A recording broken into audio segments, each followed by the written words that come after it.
there's nothing better than knowing someone has your back. Like when your friend calls you to get out of a bad day, that's care, that's love, that's a guarantee. And that's why we like AT&T, because we know AT&T has our back. Staying connected matters. AT&T has connectivity you depend on, guaranteed, or they'll proactively make it right. Restrictions and exclusions apply. Visit att.com/guarantee for full details. What's up, friends? Welcome back to another episode of I.E In Friends. My name is Saul Gomez. My name is Young Thug. And you might, if you're listening on Apple and Spotify, happy October 1st. It is the spooky season. As you guys can see, we have updated our menu. We have a $20 dono for a jalapeno. Things are getting spooky. Also, we have Take the Mic, and it's turning into Take the Fright. So if you guys have any scary stories, make sure to fill it out on the Take the Mic segment. We can't wait to read all your scary stories. And yeah, happy October 1st. I'm excited to get today's episode. For people in the chat, hi everybody in the chat. How are you guys doing? Welcome, welcome, welcome. Can you guys guess what Aaron and I are? I'll give you 5 seconds. We are Ratatouille. That was a fast 5 seconds. That was a fast seconds. We are Ratatouille. So yeah, we're in theme. We are in theme. Because ladies and gentlemen, today we have a great, talented guest.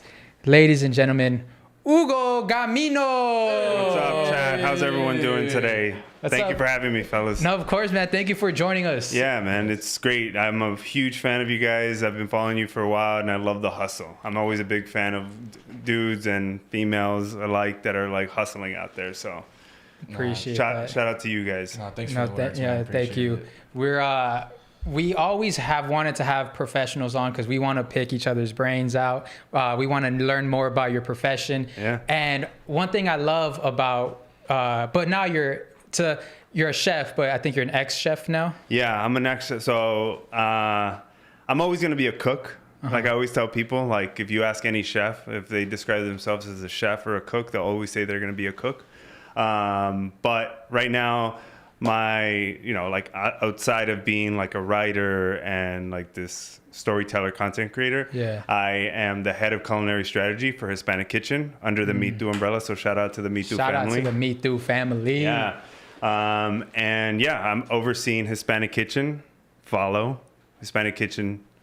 So at Hispanic Kitchen. Yeah, it's really kind of amplifying the Latino voice through a culinary lens, right? So for a lot of times I used to see like a lot of Latino content food creators can attest to this, where they would get cherry picked around this time of year, Hispanic Heritage Month. And I thought to myself, we need to have a platform that celebrates, advocates, and uplifts Latino food creators, restaurants, chefs, vendors, paleteros, the whole nine, 365. And that's what we're trying to do. And there's just so much about it because the Latino food, the culture that goes in it, you can't just put that into 1 month. Yeah, exactly. Like, I'm sure there's so much. What got you into being a chef, and how were you able to find a professional field in it? Well, for me, man, oh my goodness. Sorry to cut you off right there. Sorry to cut you off right there. Did you get a donation? Yo Sabo has donated. Thank you so much, Yo Sabo. He said, what's cooking today? That's wild. So we do have a different surprise today, and we're instead of taking shots, we're going to eat a jalapeno. Oh, damn. You don't have to because you are our guest. We don't want to put you in torture. Are you guys going full throttle the whole thing? I'll take a bite. You know what? I'll join y'all. Really? Yeah. I'll join y'all. One thing about me. Yeah, not the whole thing. You could just take a bite. Maybe we could go like right maybe here. Maybe save it for later. Right. I think I should have brought like a napkin or something to put it down. No, I'm not. Cheers. Cheers. Salud. Salud. Thank you, Yo Sabo. Oh my God. Okay. Yeah. Cabrón. Da picoso. Let me go get like a plate so you guys can do your jalapenos. I'll carry the conversation. Yeah. Can you bring me my water bottle, please? So here's an interesting thing, man. When you guys said take a bite of jalapeno, I was all right with it because jalapenos in the last like 4 or 5 years have gotten a little bit less spicy. But this one's like hella spicy. Why would you say like just your tolerance itself, or like just the? No, like the way they're growing it now. Wow. So they're growing it in a way that is like more palatable for like the everyday consumer. Okay. Yeah, you know what I mean. So that is basically it dropped on the Scoville unit. Yeah. So it's not all of them, but yeah, that one's spicy. Oh, it's spicy. Yeah. But I was. Bro? No. Maybe I didn't get enough seeds, but I've been into it. I got hella seeds. Sorry. Oh no, that was good. Oh shit. Would you say your tolerance is pretty high for spice like that? Yeah, man. So here's a funny story. I used to think that, you know, like being Mexican, I was pretty good with spice, and then I was a chef at this Asian fusion restaurant in DC, and all my cooks were from Thailand. Most of them were Taiwanese. So in comida, like when we do staff meal, they would put together like red curries, yellow curries, green curries, and these fools would like spice, and I'm talking about like heavy spice. And I learned what like real spice was then. Oh, wow. And I remember like I had a cook. He was like, "Nah, chef, if I'm not crying, it's not hot enough." Wow. So I like my tolerance definitely went up. I love spice, myself. So for you, with your experience of being throughout different cuisines and cooking all that stuff, what is the spiciest cuisine out there, like legit, that you've had or you have come in contact with, basically? Like true spice, I think that it would probably be like between Thai spicy, like real Thai spicy, not like Americanized Thai spicy, and Indian cuisine. Oh, wow. Yeah, like really, really good spice. Obviously, like Mexican food, Latino food, we have some spice, but I don't think it hits that level like Thai spice for sure. I can't even imagine. You good? No, I'm not. You good? Okay, so this is a fun fact, guys. We were gonna do habaneros. We are gonna add another donation. It was gonna be like 50 or whatever for habanero. Like literally take about habanero. But Saul straight up said we can't do that to our guests, because if he would have done that, he would have for sure. I would have been on the floor. I don't want to do that to you. Basically, I think that would have been rough. Yeah, Super rough. That was good spicy. I was. Yeah, it wasn't too bad. I think also because your tolerance is not that high. My tolerance is I'm not saying I have bottom. an incredible tolerance, but I have a decent one. But getting into the professionalism of getting into being a chef. Yeah. How did you come across that? I was look, man, I wasn't a great student in high school. Like, I was in top 10 or I was in top 20. I think I'm pretty much like undiagnosed ADHD. I didn't find out that I had dyslexia until I was in college. Wow. So it was all these things that I was like cagalero, but not like get in trouble. It was just like a goofy kid that just fucked around a lot. Sorry, I don't know. If No, you're good. No, you're totally good. Okay. Good. Unfiltered, man. All right, good. So basically, I picked up a book, Anthony Bourdain's like Kitchen Confidentials, and I was not a reader, never been a reader, and I like started like reading that book, and he started describing like the rawness, like the shittiness of the industry, like. There's a lot of like sex, drugs, alcohol. It was like rock and roll in a book. Really? And he said, it's a hard industry, but if you could just work hard, like you'll make it. And I was like, damn, dude, there was something romantic and sexy about like the way he described it that I was like, yo, I'm like kind of a fuck up like that. I can do that. Like I work these shitty jobs of like unloading tires at like this tire shop. We've gone to work the fields. Like I know I can hustle. Yeah. And so I started kind of messing around. One Thanksgiving, my mom got sick, and I was like, well, I'll take over. And I started making all the dishes that she would make. And it was like the reaction that I got from my family. They're like, yo, this is good. It was like the first time like that I'd gotten somebody saying like, yo, you're good at something. Ah, wow. So for me, I was like, yo, I want to chase that fucking feeling. Like I want to chase that like creative, like, I thought of something, I created something, and it sparked a reaction. Mm-hmm. So, like, I've said this many times in other interviews where, like, I've lived my career chasing that feeling of, like, I want to build something or ideate something, create something, present it to the world, and people have a reaction to it. Yeah. Right? So, food was that, like, vessel for me. Did you have, like, a sazon to you naturally, or is that something you picked up?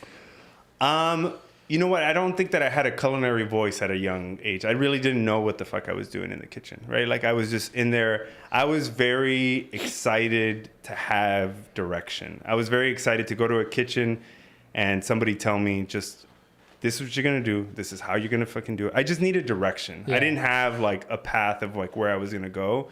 And then when I got in the kitchen and years of working in French, Mediterranean, Asian, I then started like finding like what my cooking voice was for sure. Like, and also like when I was coming up in the game in the early 2000s, like Latino food wasn't what it is now, right? Like it didn't have the spotlight. There wasn't all these like James Beard, Michelin like restaurants. Okay. So like a lot of Latino chefs like me, we didn't get to like cook. If we wanted to work in the highest level, we couldn't cook Mexican food because it was like typecast, right? Like street food. Yeah, exactly, right? The way that it was looked at. And although like they didn't teach us that shit in culinary school, because I went to culinary school and it was like French cuisine was like a whole semester. Latino food was like 3 days. Oh, wow. So it wasn't like, at the time, it wasn't like viewed as like this like echelon of like culinary excellence of what it is. It wasn't until like my later years where I was like, yo, dude, like the shit that we grew up with is super technical. Tamales, mole, sauces, salsas, all that shit, like that's hard. Yeah. That's like hard cooking, but we've presented it in a very like humble, simplistic way that people just think that it's like, oh, that shit's easy. Yeah, exactly. But it's not. No, yeah, because it's very hard to create a spicy salsa that actually tastes good, but also you know pica. Because you can just make a super spicy sauce and be like, well, this is just spice. It's not like flavor. Yeah, and then it's like also like if you don't cook down the tomato enough, the enzymes or like the acid won't break down, and it's like a water base and it's not thick, and there's a lot more to it than like I'm gonna throw this shit in the blender and it's gonna be a good salsa, right? Yeah. So yeah, man, I it took time for me to really understand like what my cooking style was for sure. Did you? Oh, sorry. No, go ahead. I was gonna say, did your mom support you going to college or learning more about culinary? See, so my mom was very much of the era of hard work, right? Like she didn't have a chance to go to school because her upbringing was just work hard, pay your bills, like have your kids like stay out of trouble. So for us, she always wanted us to be more and do more, but she just didn't necessarily like know what that like looked like. It was more so like outwork everybody. Yeah. If you're going to go to school, fucking put your head down, do good in school. If you're going to work, like don't complain, like never be outworked was my mom's like mentality. So when I told her I wanted to be a chef, I think that for her it was like, all right, as long as you have some sort of direction, right? Like as long as you have a path that you want to go on, like go on it, but don't half-ass anything. Like you fucking go and you hit it hard. So yeah, my mom was she's always been super supportive of like any goals that I've had, and I've had chingos of fucking goals. Yeah. Did you switch by different goals? Is it different things you're trying to pursue, or just different goals in the like culinary world? So as a kid, I always said to myself, I want to work at the best restaurants, right? So I said to myself, for me to see myself as like a big time chef, I need to land a big time chef job in a big time city, right? So then I moved to DC and I worked my way up, and I like got an executive chef job and a CDC job, and I was like, oh shit, I did it. And then it was like, fuck, it's still not what I want. There was always like, I want more. Yeah. And even when I left the culinary field, I always had this like yearning. I've always been a creative type where I want to create. And that's where I transitioned into like the fashion industry. I read somewhere that you worked with Tom Ford or at Tom Ford. Yeah. So I worked at Brooks Brothers, and then I rose through the ranks there, and I started in like merchandising. Then I went into product development, and then I went up to opening stores, and I opened up their helped open up their Flatiron store. And then from there, I would work a lot with the design team of like things that were coming out for the next seasons and all that stuff. And I was like I know how to like sketch, but I don't know how to put clothes together. And I was like, you know what? Fuck it, I'm gonna teach myself. So I when Craigslist was still like a thing, I went on Craigslist, bought a sewing machine for $20. And then I just started like messing around, fucking around and teaching myself how to like sew enough that I could put garments together and submit a portfolio to fashion school. I was like, I'm gonna go to fashion school, I'm gonna be a designer, that's what I wanna do. And so I did. I put together, like I made dresses for my wife. I put some, okay, thank God. Shout outs to Max for the $5 It's just a topic. So we don't gotta eat a jalapeno. Yeah, topic. But we'll get to...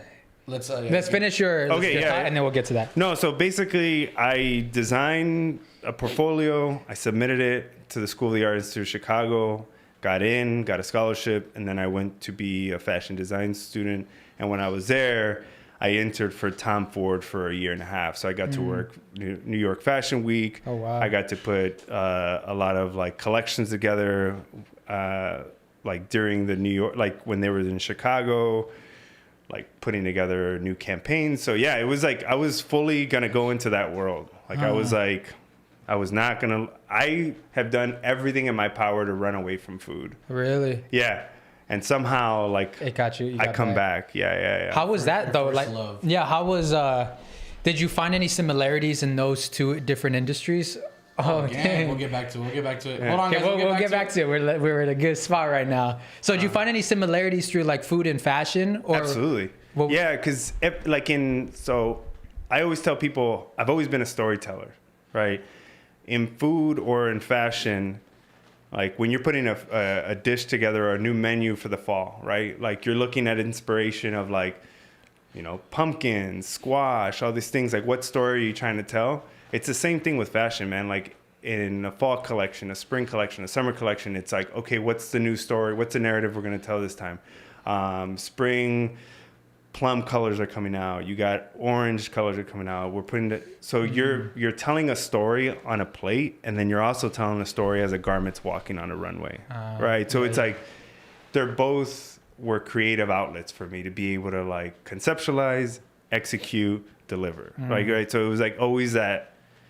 I don't think that I would be in any other field that wasn't able to be creative. Yeah, for sure. Then this guy right here, bro. I swear. And I was gonna say I do see that similarity now that you mention it, because when it comes to like seasons, because once you said seasons, I was like, oh, okay, because every season has their food, right? Mm-hmm. Like for me, I don't eat tamales any other season but like fall and winter time. I don't eat tamales in the summer, right? Yeah. And then so like fashion, you're not gonna wear like coats and stuff in the winter. Exactly, like it's different color palettes that you have throughout the season. Like you might not wear it year round, or different fabrics. Like you're not gonna wear like wool deep summer, right? Yeah, so it's like one of those things. It all like correlates in like fashion. And I'll tell you this, man. If you do some research on like really well-known chefs or even like cool like restaurants throughout LA, look at the chef's style. If you look at the chef's style, it'll give you a great indication of what kind of food that person cooks. Why is that? Because they express themselves in the same way. Like there's some really stylish ass chefs out there because they're trying to find a way to constantly stay like creative, constantly show like expression through food and fashion. And do you think that's why like France has like the greatest of, well, French, like the French food and then the fashion industry is so big over there? I was going to ask you about that. I understand that, usually in culinary school, you learn a lot of, French cuisine. Why is French cuisine so highly looked at? I know it's more of the more fancier cuisines because there's a lot of French restaurants that are more, high end and everything. So French cuisine is kind of looked at like this high level because they are, in some sense, creators of certain like foundational techniques that have crossed over into many cuisines, right? Like the 5 mother sauces, poaching technique, the slicing or like chiffonade slices or like brunoise, like all these like different techniques. But I used to be one of those guys that used to be like French cuisine is at the highest level. It is the Mecca. It is all these things because that is what like is being fed to you in culinary school. That is what's being fed to you in the industry. But I just recently learned like 2 years ago how to make like a proper fucking mole that is one of the most technical sauces, more technical than any French sauce, right? So I think that's like the point that I was like trying to make, whereas for forever and forever and forever of like cuisine, French has always been looked at as like the highest level of cuisine because they've essentially looked down on every other like technique. Like Thailandese cuisine, curries, all these things, like those are high technical cuisine, like skilled dishes that like a French person can't make a pinche mole like a Mexican can, right? Like I'm sure somebody can, but it's just considered kind of like in the industry where it used to be seen as like the echelon of echelon cuisine. No wonder everyone hates the French. Thank you for that. So Max Martinez, thank you for the dono. You said, what's up, boys? On the salsa topic, my dad has owned his own taqueria for 20 plus years, and he always said that a good salsa is what makes a good taco. Do you agree? Ooh. I would have to say that what makes for me a good taco is the tortilla.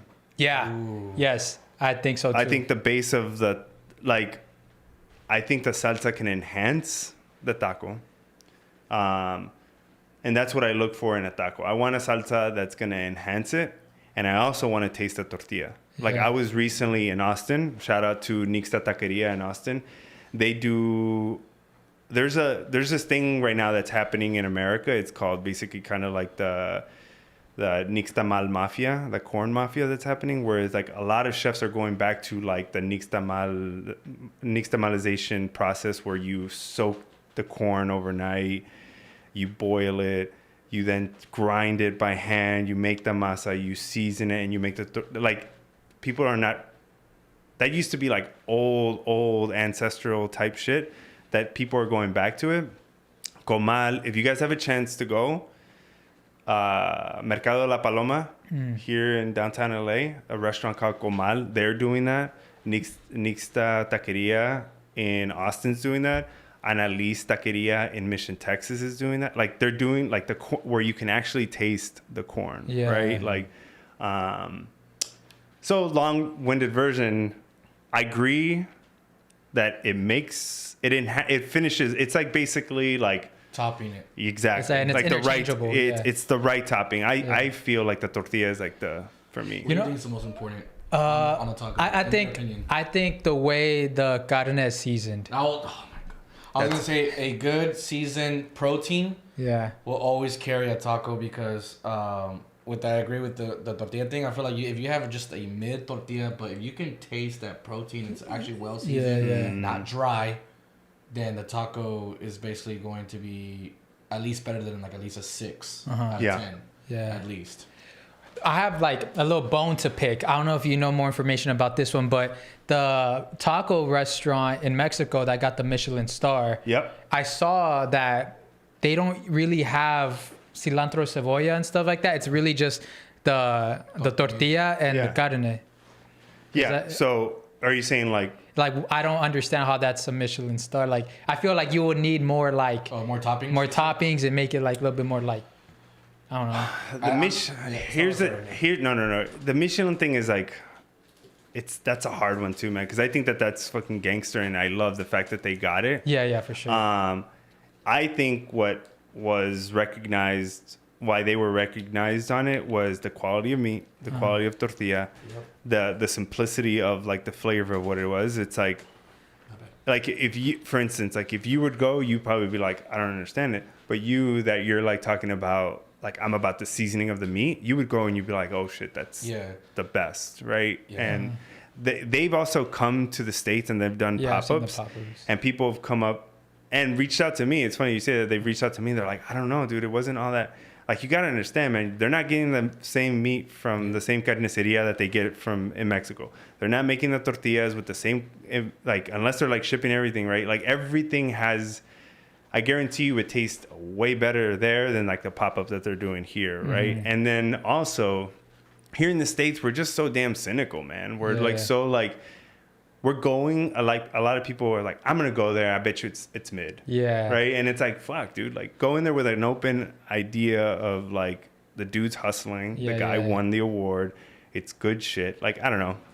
I also have a soft spot for the industry, right? So Yeah. No, but I think the reason why, like you said, they won is because it was just the simplicity of the dish. The fact that you don't need to add any type of sauce or like toppings, whereas like To enhance literally, it. Just the tortilla and meat itself alone is this incredible taste is why they most likely won that star. You know, and I guarantee you, it's a couple like different things, right? Like I haven't been like fortunate to taste it, but like for me, when we're talking about like the perfect meat on a taco, it has equal parts slight char and like softness in the center, right? So like, you know, like if you're getting like slices from a trompo, right? Like when you like lay it out, the exterior is super crunchy and that inside is like super soft. Yeah. For me, that's a gangster ass taco. It's like if you want like a really good slice of pizza, it's like you at least want some of the Exactly. the crust to be kind of charred. Yeah. It's that bitterness that goes off of the sweetness of like the tomato sauce. Exactly. Basically, Yeah. So it's like the counter. Like I'm a big texture eater. Yeah. So there always has to be some sort of like a bite to crunch. like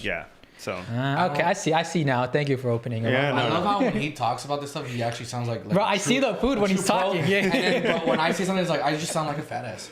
Honestly. But dude, like, look, if you ask, here's the thing though. If you ask any cook, that's all we are, man. We're just fat ass. Like I'm a kid that just loves to eat, man. Like I that's the shit about it. Like, But you know about it though. Me, I'm just like I just eat. I'm like I love this. It's good. It's good. Add some barbecue sauce You're to like it. you're like thyme, maybe less thyme in there, a little bit less oregano. No, too much turmeric. Well, Yeah, like you know. yeah. Like, I'm just talking like straight out of my ass. I like this and I like that. It tastes good. Tastes good. My tummy likes it. Yo Sabo asked, what would you consider your signature dish? Well, we had that question. Yeah, we also had that question. You actually beat us to it. Yeah. What would I consider my signature dish? Yeah, this is a funnier one. I have Let him after. answer. Yeah, I got funny. I don't think so. Here's the thing, man. I don't think I have like a signature dish. I have things I love to make. I just don't think that I have like. I have my death row meal, but I don't. Oh, really? Yeah, but I don't. You know, I do a lot of Italian food. Like I love a Italian. lot of Italian Would food. you say that's like your specialty? It's the realm of where I worked in a lot in my in my career. I worked a lot in Mediterranean. I worked a lot in like seafood. I worked a lot in like Italian food. Yeah, so pasta. I actually making. want to hear about that. What's your death row meal? Yeah. It's not as exciting as you think it is. It's literally. Oh, damn. What? Oh, He's back. He's back. David Orange. David Orange, Mr. Orange with the $50 Damn. donation. I'm so glad we took this one off, but $50 was supposed to be a habanero. Oh my God. I would have blapped. You would have laughed. You would have cried. I would have cried. You would have cried right now. Damn. What's up, friends? Sorry I missed last week's. It's all good, bro. You came back and you redeemed yourself. Yeah, dude. you redeemed. I guess. Wow, we have to take a We'll do this one for you. All right, take a So break. your death row meal while we take this off. While Yeah, we you don't take this have to. I'll feel bad if you. Yeah, Yeah, you don't have to. You don't have to. Yeah. Honestly, man, my death row meal is Big one. like carne guisada, my mom's tortillas, and my mom's rice. Like saucy, cooked down meat, tortillas de maíz or tortillas de harina. Like it doesn't really matter to me. Like she makes both of them bomb as hell. And my mom's rice. Like that's I'm good with that. Mom's rice is a good one. You good? Okay, I came up with the strategy. You made me like hiccup, dude. Right now. My strategy was not let it touch my tongue. So I always try all over here. Still gonna touch your tongue, bro. Yeah, I did a little bit. Your saliva's already covered in spice. My death row meal probably gonna be my mom's like chicken tostadas. Oh, nice. That's something my comfort food. If the whole world ends, or if I'm like in the worst mood possible, if my mom pulls up with some chicken tostadas, Like you can do that every day. I can do that every day. Yeah. How about you, Aaron? I might get a little bougie only because this is my favorite type of dish. It would be number one, yeah. It would have to be a surf and turf, but it would have to be never because I tried it, but I know it sounds very delicious. I would be some type of ribeye bone-in tomahawk, but it has to be like a wagyu. Mm-hmm. That's good call. Gotta have a huge lobster tail. Oh hell yeah! shrimp on the side as well, and then I would like a side of a very delicious, cheesy, creamy baked mac and cheese, Hell yeah! and then just a delicious, creamy, soft mashed potatoes. See, man, I don't think you're giving yourself enough credit. Like, the way you're describing that, and also, I also saw one of your podcasts when you guys were going down like of top beers. The way you described that, like orange, I don't know, the Hefeweizen. Hefeweizen, yeah. I was like, this dude has me like wanting to go get a fucking Hefeweizen right now. It was like the way you described it. I was like, yo, like I don't know, man. Maybe they need to be featuring a beer every week because that dude, like, you broke that shit down real nice. Have you ever had like a Hefeweizen or no? Yeah. Yeah, they're good though. They're solid as hell. Like it's on a hot ass day. The best. I'm telling you, that pyramid one that I've had would literally just grab, slice up an orange in half, squeeze it in there. I'm telling you, dude, it's just. You want to know a real like the summer drink? This is a hot summer drink. He's about to become a bartender right now. He's like, this has 3 talents. He has 3 talents, bro. Look, when I was with the Cubs, I used to do the beverage programming as well. Oh, wow. So man of many lives. Yeah, man. Man so of many look, talents, bro. You take sake, so it's essentially like a sake bomb, right? You take sake, like whatever light beer you want. It could be a Mexican beer, it could be American beer, whatever. Sparkling water, a little bit of sparkling water, and like a little bit of what's it called? Salud. Jarritos. Oh. Like a little bit of orange soda, dude. It is super refreshing, super crisp on a carne asada or a summer day, like when it's hot. That's where it's at. That's been like my summer drink. Dude, you good? We gotta try that. Yeah, we do gotta try that. Does it depend on what type of sake is? Is it just regular sake? No, dude, I buy my sake. It's like a $6 sake at the store. Like it's like whatever. I mean, you can go like highbrow with it. No, I'm saying like a flavor. No, like regular non-flavored sake. Yeah, and then for the beer, what's your favorite? Beer? What's your favorite type of light beer to actually put on that? I like Dos Equis for that because it's a good mixer drink. Like it's a good mixer beer because it's light. It's not gonna overpower. Like for instance, like if you have a Victoria has like a flavor. Indio has a flavor to it, right? So like a Victoria, I mean a Dos Equis or a Modelo light beer, even a Tecate, dude. Fuck, Tecate would actually hit hard with that. Regular or light? Regular. Okay. Always regular.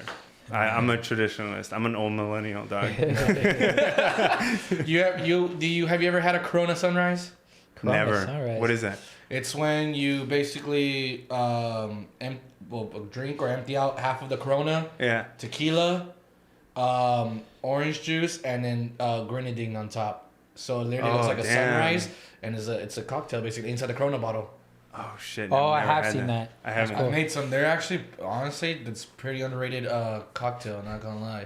That when you're mixing 2 types of alcohol, beer, and so it's pretty. Here's solid. another hack for you, like for like get-togethers at a friend's party. You buy like bolis, like bolis. Pour half of it out, put tequila, and then with like if like your mom, girlfriend, sister, whatever has a flat iron, you seal it back up.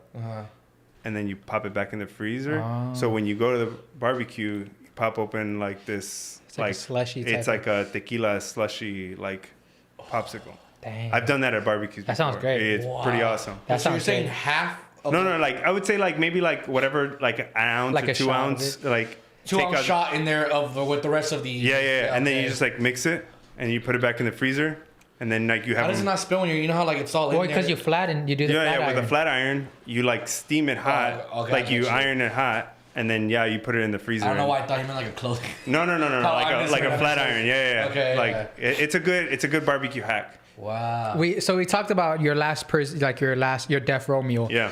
What is like your struggle meal? Like if you can go back to the time when you're like, dang, like Migas. So it's like tortilla and huevo, essentially like corn tortillas. It's like the poor man's chilaquiles. Yeah. So take up like leftover corn tortillas, dice it or just pull it apart, fry it up, get it crispy, and then toss in some eggs. And at the base, that's what it is. But from there, you could add like cebolla, cilantro, tomate. But death row meal on top of like my like carne guisada, I probably eat migas like 3 times a week. Oh, really? Oh, I love fucking migas. Oh, wow. I was like, that's like, it's quick, high protein, good carbs. Like it's set. That's my jam for sure. What's your struggle meal? I used to love, weenies with huevos. Hell And yeah. then just some tortillas on the side, and then, dude, some salsa or some queso fresco, dude. I know that doesn't sound like, oh, that's struggle. Like, no, because all the ingredients itself is very cheap. Yeah. You know? Mine's been a bolillo, like cut in half, and then with beans inside. Also, like Carb on carb. It keeps me. It fills up my stomach, I bro. get it. Carb on carb. oh Yeah. yeah, Since you've been all around the country, we want to play a fun little game with for you. sure. Yeah. And we're gonna play a blind rank. So we're gonna give you different food scenes. Okay. We're gonna give you 5, and you have to blind rank them. 1 being your favorite, Okay. or the best. 5 being the least. Okay. Out of all 5 of these. Yeah, and you can't change your answer. All right. All right. Here's the first one. New Orleans. Where are you ranking that? New Orleans. New Orleans. And then write it down so we know where he's putting it. Oh yeah. I'm gonna say 4. 4. Okay. What about Chicago? 1. Ooh, okay. That's Is the this- goat. It's the fucking So goat. he said 4 New Orleans. Yeah. 1 in Chicago. All right. New York. 2. Oh, there's Los Angeles. 3. And then I was gonna say like The last one is Austin. Austin. There you go. We got him. We got had to him. get- We we had got to him. get- we had to get Well, one- now you got 1 spot I left. got 5 at that point. So you're putting Austin at 5. That's That's rough. That's rough. That's rough. You had That's to put one rough. Texas city in there. That's rough, man. Because Austin food is like really, really damn good. Do they have the best food scene in Texas, or do you think there's somewhere else? By that's better? far. Yeah. Yeah. Okay. Fucking by far. Like Wow. it all comes there. Like Dallas has a good food scene. Don't get me wrong. Houston has a really good food scene. Houston has a really good cocktail scene. Oh, Like wow. yeah, Dallas. I don't know Dallas too much to like speak on it, but with the times I've been there, like anywhere you go in Austin, it reminds me a lot of LA, man. Like Really? you could go fucking anywhere in LA and you're gonna find a bomb ass meal. Like any cuisine, yeah. like Austin is like, and you just don't beat Texas barbecue either, Yeah. man. Like it is like, have you guys eaten in Oh Austin? yeah. Well, not Austin. I went to Dallas. Had barbecue in Dallas. Oh yeah, Fire. it's the shit. It's awesome, dude. I mean, no bias because I'm like I was raised there, but it's pretty fucking awesome. Yeah. But yeah, my mecca, It's Chicago. Chicago. Chicago. Yeah. Now that you know the list, like how would you rearrange it? So I would.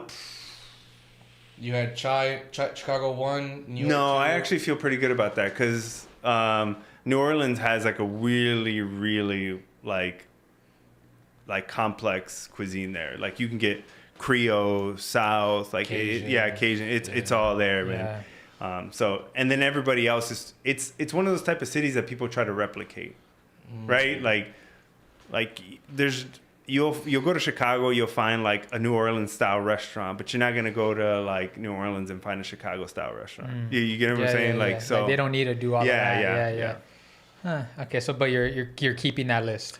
Yeah, I mean, Even look, Austin at people the- are at gonna, 5? like people are gonna I think the LA food scene is better than Austin for sure. Ooh.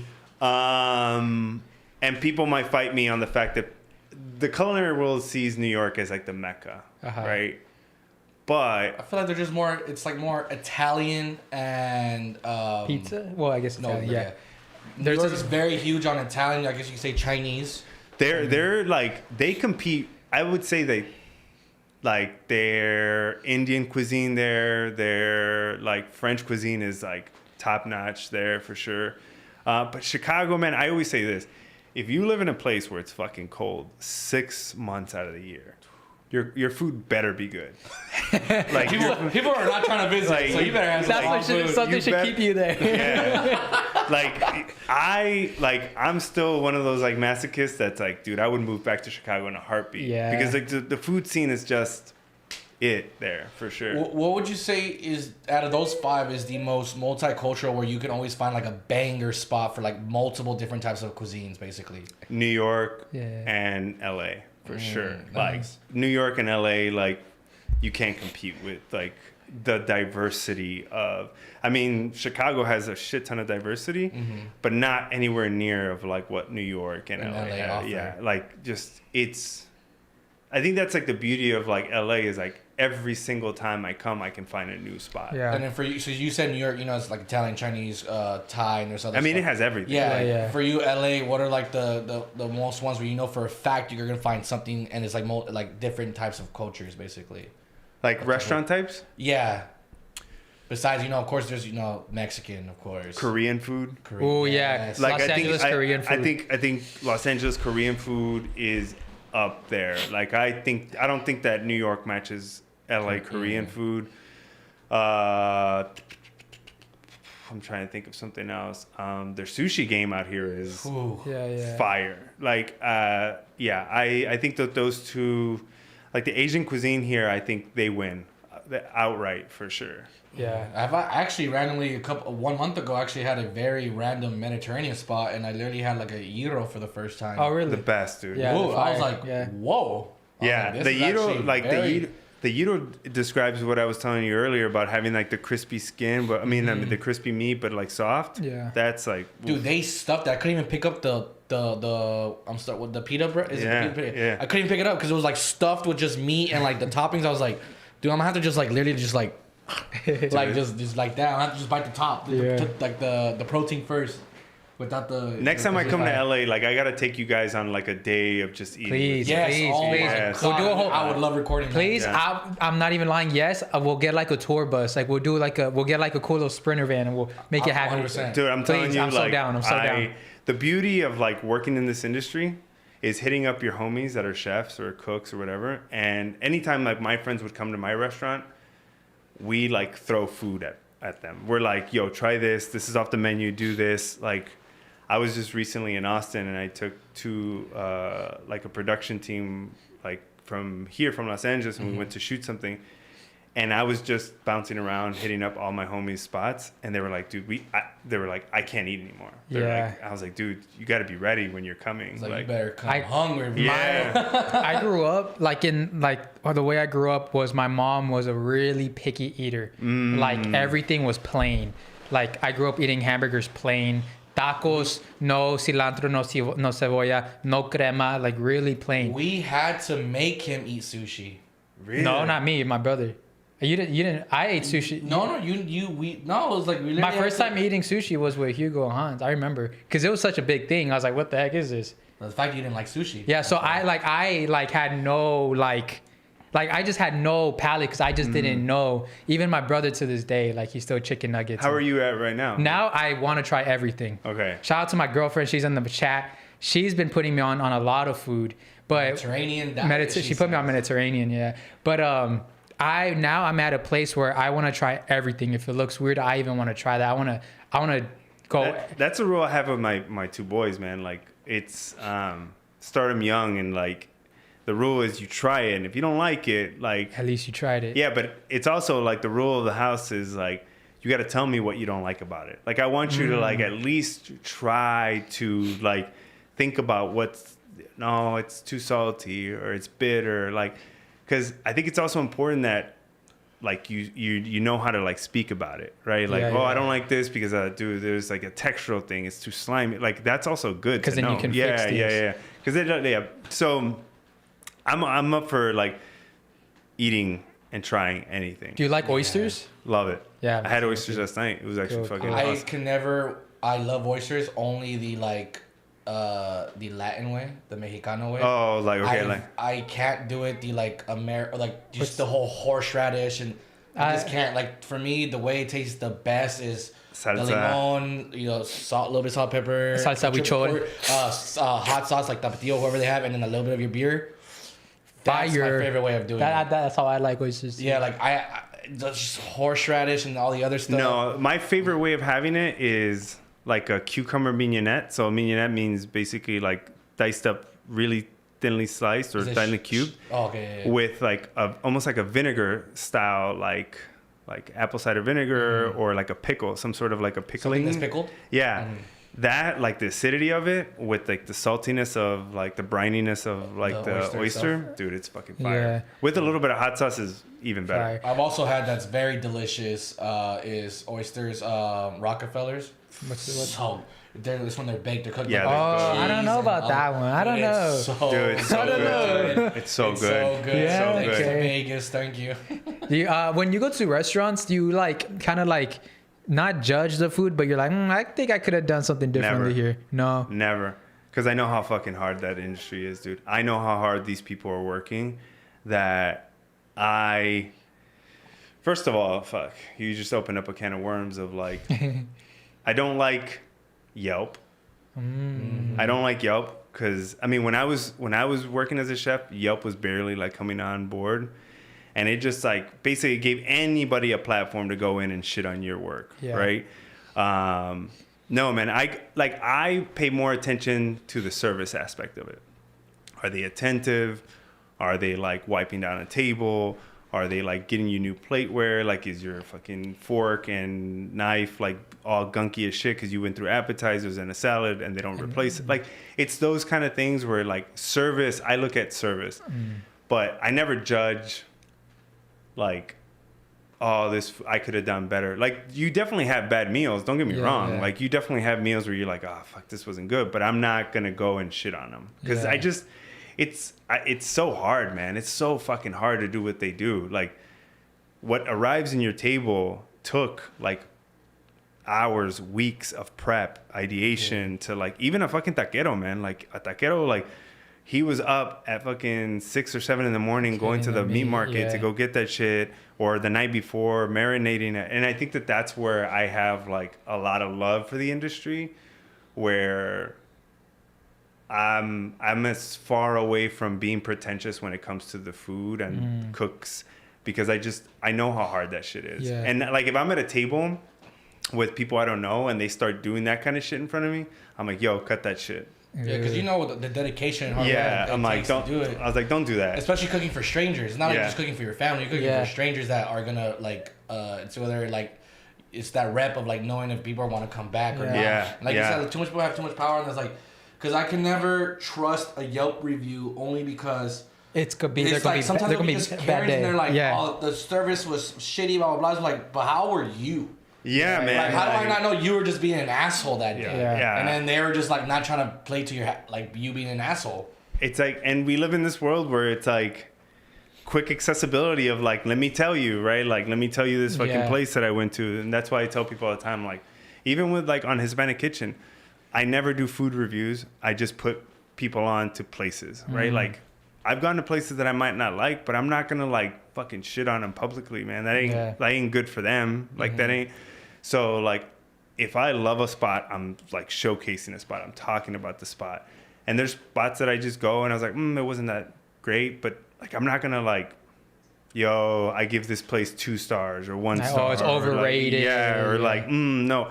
I hate that shit, dude. Yeah. Like I can't mess with that. You're just more about like you're literally talking about just what you ate. You're just talking about the flavor and stuff like that. You're not like just rating it. You're just like telling it like how you're tasting it. Yeah, like what I enjoyed about it, the ambiance, the service, the lady behind the counter. She was talking to me, like she told me a story. Like I try to bring people into like the human side of what the fuck they're eating, right? Because for me that's like important.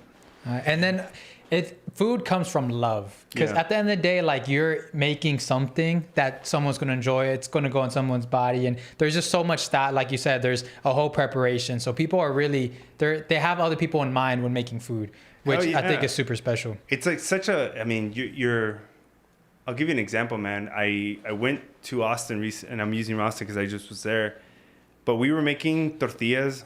4.5 hours of making tortillas, right? Wow. It's like a labor process. We're making tortillas, and for it to show up on somebody's plate. And I remember I was with this girl named Judith, and she was telling me like, when I get tired and I'm like struggling and this is like hurting my back, I think about the times where I was able to go out to the table and showcase the plate and seeing the reaction. I mean, that's literally why I cook. Fucking cooks, dude, is to like it's a selfless act of like wanting to be hospitable to somebody else, right? And it's a love language. Yeah. Hey, thank you for the Thank you $2 for the $2 dono. James. James. Oh, James. James. James James. Have you ever gotten food? Well, before we get to that question, I have a. What do you think about when they say like you don't make food angry because then the food comes out spicier or it just is not as good?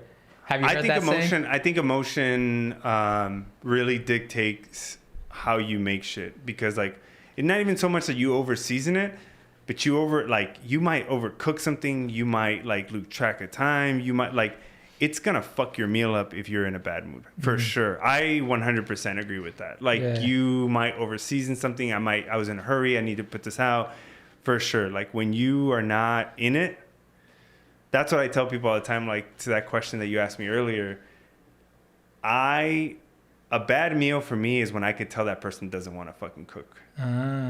You know what I mean? Like, but when somebody serves me like a real shitty tasting meal, but they tried and I know they fucking tried, I'm like, yo, thank you. This is fucking good. But like we've all had those plates where people are like, I don't know how to cook here. Yeah, yeah. Right? Like that for me, I'm like, you know what I mean? Not even trying. Are you the type to like, let's say you order a medium and it comes out well done, or it just doesn't come to your liking? Do you tell them to take it back, or do you eat it? That's like a funny story, because like I come from a family that's very like, don't say shit, like don't bring attention to us, like. But now I'm like, it's not rude if it's not cooked the way you want it. There's a proper way of doing it. Like, yo, like, I'm sorry, man. Like, I think this might be a little bit overdone for me. Like, if you could, do you mind like taking it back? If not, if it's too much of a hassle, man, like it's not a big deal. But, you know, I feel like I always tell people all the time, and when they go out to eat, if you come across a server and you want your steak well done, and your server's like, oh, that's not how you should have your steak, you need to tell that server to go fuck himself. Oh, shit. Because you're paying for a meal, man. You're paying for like an experience. I've always hated when people say, this is how you're supposed to eat this. This is how you're supposed to have this. Like, no, man, like, if I'm going to get my suit tailored, I want the suit tailored to how I want it. You know, that makes so much sense. Have you heard the tattoo one? Yeah. When there's tattoo artists that say like, don't show me another tattoo artist's work. I'm gonna do what I do. Like, no, I want this tattoo. Like, I'm paying for a service. This is what I want. Okay, you're not the guy. I'll go somewhere else, right? Yeah. So for me, it's like, it's okay to like ask to take it back. You know, like if there's definitely a rude way of asking to take food back, right? And you don't want to be that person in a restaurant. Yeah. You know. What the fuck is this? I ordered medium well. I ordered medium rare. But before we continue, we got a quick commercial break, and we'll get right to it. Yeah, sorry. We'll see you guys in a little bit. There's nothing better than knowing someone has your back. Like when your friend calls you out of a bad date. That's love. That's care. That's guarantee. And that's why we like AT&T, because we know AT&T has our back. Staying connected matters. AT&T has connectivity you depend on, guaranteed, or they'll proactively make it right. Restrictions and exclusions apply. See att.com/guarantee for full details. Yeah, we're back. Thank you, AT&T. I mean, I had a question. Go ahead. Food trends that you think need to stop. This is a very unpopular opinion. And I might get, people might come for me for this one, but speak your truth, man. Queso birria needs to stop. No way. Whoa. No way. What? Look, even though we don't agree, wait. Let him explain himself. We can disagree or agree after what he says. Where's my spatula? Sir, please give your very wrong take. Sir, can you please say your very wrong take now? No. So here's the thing. I love birria, the chivo. Old school, like the original, old school birria, like gamier type taste, basically. Yeah, but I also like it like in a bowl with tortillas de maíz on the side with a consommé. Like I love that, the OG real birria. Like, sorry, don't come for me. And I know a lot of people are doing it, and I love the flavor of it. Don't get me wrong, but it's gotten like queso birria everything, man. Like it's been like birria ramen. They got They just do like they get like the tapatio ramen one, and they just put It's become like everything. Like I remember I recently I got a burrito. Like I ordered one, and it was fucking drenched in the birria. Like, and a lot of times it's not even like proper consomme. It's just like pinche like salsa oil, and it's like makes your tacos super ass greasy, and like the cheese half the time is like Oaxaca. Well, it's not even that, but it's just like an ass ton of cheese, and it overpowers the meat, and it just, to me, like if I see it on the menu, I definitely won't order it. But yeah, I'm done with queso birrias. That is true. Like the birria burrito, like that. I mean, I've had, it's delicious. Don't get me wrong, but some people drenched it so much. We're like, you should just tell me this is a wet burrito, so I know that I'm literally exactly. It's a wet. Like, just name it a wet burrito, because if you just put burrito, I'm not gonna know, and I'm trying to grab this thing. It's just gonna like wet, you know. Well, think about this: when you get like a queso birria burrito, right? The birria, it's in its sauce and it's wet, and it's put it onto a soft ass tortilla. Then you drench it in the sauce again. So there is no capacity, to your point, that you could pick that shit up. Yeah. Right? You have it's to have just, the consommé on the side. yeah, like it just, I don't know, man. There's people that do like a proper good consommé. Shout out to Birria Zaragoza in Chicago. They are like my favorite spot for birria. Like they have like they give you they ask you what kind of like part of the chivo you want. Do you like chivo? Yeah. It's gangster. It's like the best. It's for me. You know, now that you mentioned, well, have you had a taco gobernador? No. So it's almost like a quesabirria, but like shrimp. No. Yeah, it's shrimp. So it's like it's basically like it's a taco. You crisp up, of course, like the same thing like quesabirria, but it's like the Oaxaca cheese, and it's shrimp. It's shrimp. It's shrimp and like bell peppers. Oh, I haven't eaten it, but that I would for sure fucking want to try that. That sounds like fire as hell. There's been, now I can't find a good taco gobernador. Before, it used to be Stephanie's dad, may he rest in peace. He made the best tacos gobernador, and every Sunday they would like make them, and I'll call Stephanie like, hey, I need 4 of them. Yeah. I need 4 of them.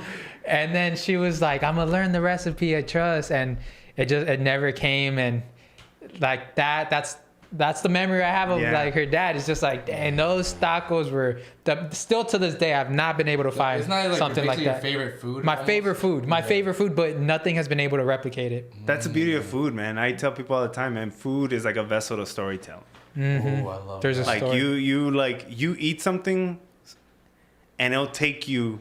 You're like, fuck, dude, I was in the 3rd grade when I had this shit. Like, you know what I mean? It's that Ratatouille moment with the critique. He goes back to he goes back to his own self. We got to go back to Hamas's question, because he got pretty upset. He said, want my... What? He said that we haven't answered his question. Have you ever gotten food poisoning? No, I've never gotten food poisoning. I've had norovirus before, which is like... What is it? So norovirus is like basically all the same symptoms of like fucking food poisoning. Because I was like this person that was like, I don't believe in food poisoning. I've never had it, right? But norovirus, it's just like any kind of like flu, but it's like a 24-hour bug. You're like throwing up. Everything's coming out. Yeah. And you feel dizzy and you're cold and you're feverish. So yeah, I've never had food poisoning, but I've definitely had norovirus. Wow. I think you just love food so much that you're not saying food will betray you. But that's food poisoning. Like food poisoning. Dude, like, what's like the difference though? Like knock on, no, because it wasn't caused by food. Oh. So it was like I don't know what you call it. An actual just virus. Yeah, virus. Okay. Yeah, like look, man, knock on wood, I got a pretty like fucking iron steel stomach. Like I could eat pretty much anything, and I'm also, man, like I could put down some food. Like I can eat a lot. But it has nothing to do with my cooking abilities. It was just like I was just this kid that loved to eat. Yeah. You know what I mean? So it was like Yeah, I'll eat whatever. Yeah, I'm glad I have a pretty decent like stuff, not the size, but like pretty decent like when it comes to eating food, because I love that I can actually eat like, you know, raw sushi. Yeah, me too. I've come to like accept raw sushi and actually enjoy it, and like, you know, the natural flavor of the fish, whatever. Yeah. Before that, I was just all cooked sushi, all that stuff. But like now, it's like I'm actually glad that I ended up liking it, and the fact that my stomach is cool with it. Yeah. And also cool with aguachiles, because I mean, I know it's cooked in lemon, but that's still, you know. That's just you I love still consider it I raw. love ceviche. Do you have any like funny stories or memorable moments of food and you together, that maybe like family or culture, like something that you... So I have a funny story that it's like a story that my wife's not a real big fan of that I tell. It's like, she's like, it doesn't make you sound like a gentleman. So I was in culinary school, and we were making this. It was in culinary school, you rotate stations every week. So I was on bread station, and you have to come up with like a certain type of bread for food service, and I came up with like a baked potato bread. Right. So instead of like boiling potatoes down, I was like, man, I'm gonna take a super shortcut, and I'm gonna make the boxed potatoes, and I'm boil like hot water, all this shit. So you know these like commercial blenders. Mm-hmm.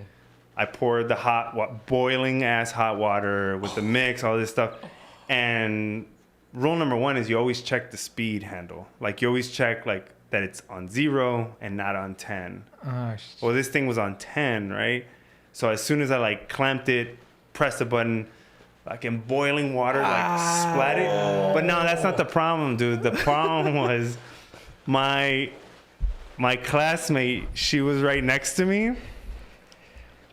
And in this like moment of chivalry, I like pulled her in front of me, dog, Oh my goodness. to block the boiling water from hitting me. And she took it off. And she like took it and got 3rd-degree burns on her leg. And it's not something I'm very proud of. I know that I'm telling this story, but if you're telling me a comedic story, and she was such an angel about it, dog. Like she was like, it's okay, it's okay, it's okay. It was. Oh my God. Bubble. That's venom coming out of her. Dude, it was this big. And I tell that story a lot. My wife's like, it doesn't make you look good, dude. You're like, but it's the truth. But it's like, it's a funny story of like being like this young 18-year-old kid in the kitchen and not knowing my way around the kitchen. Yeah. And pulling this female classmate of mine in front of me to save me from getting burned. So it wasn't, it's like a real like Harvey Dent moment. Yeah, you know what I mean? You got Captain America shield as her. When you start in like a restaurant and stuff, I know they mainly just put you guys like they mainly put people to like just do the most basic things, right? Mm-hmm. Cutting up onions, carrots, you know, all this stuff. Do more maybe bread. How long is that process of you just doing just that?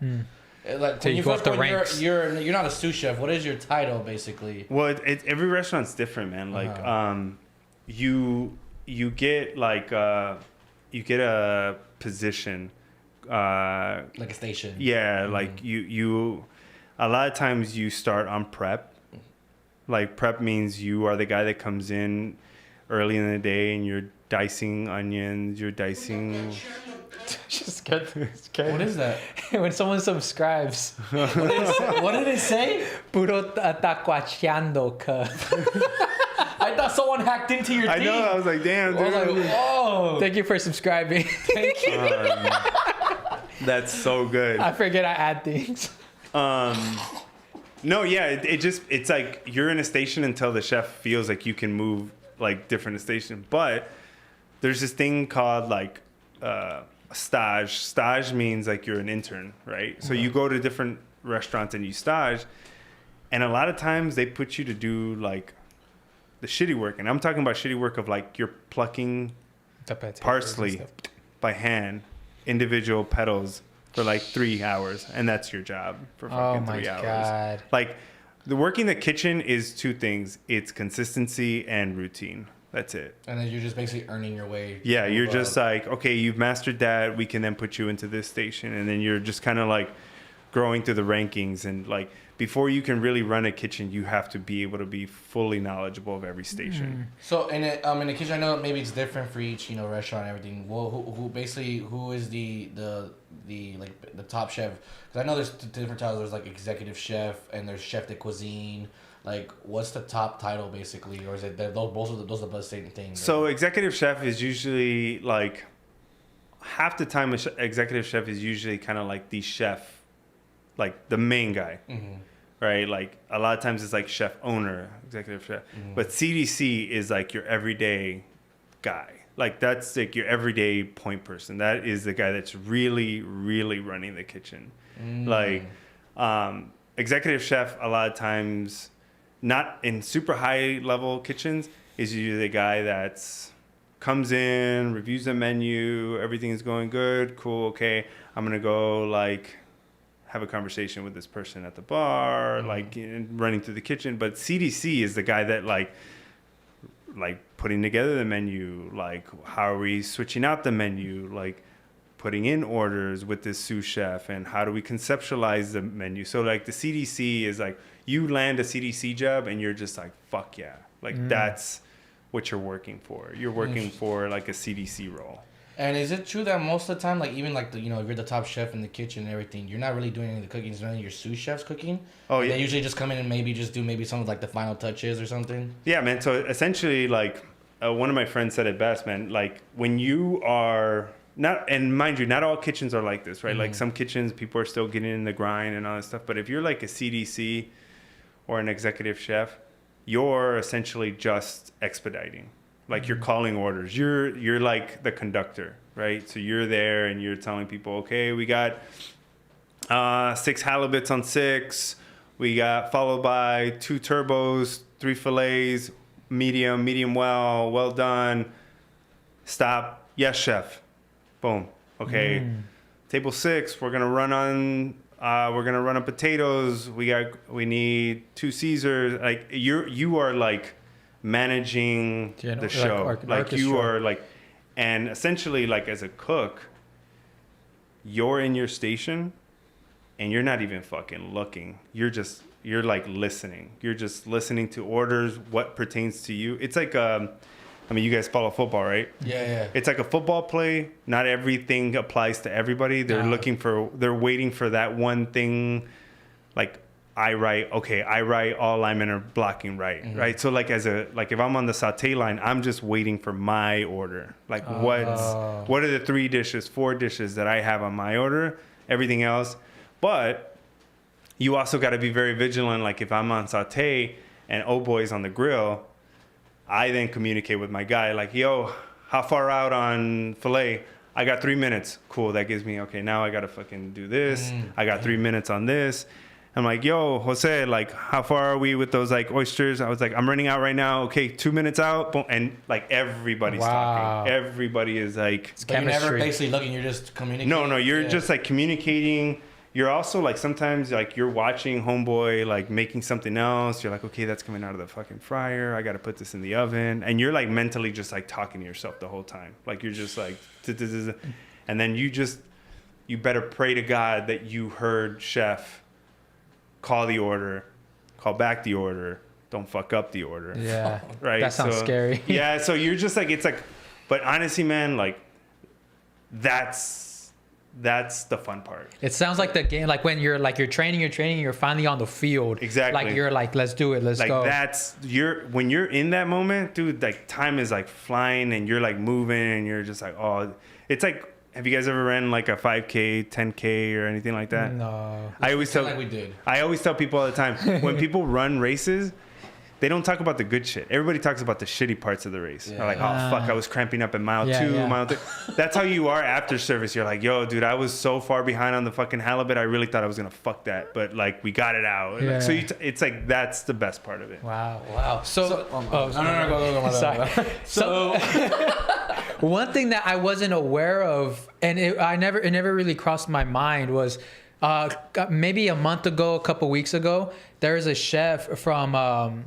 I think it was like a house kitchen chef that like took his own life.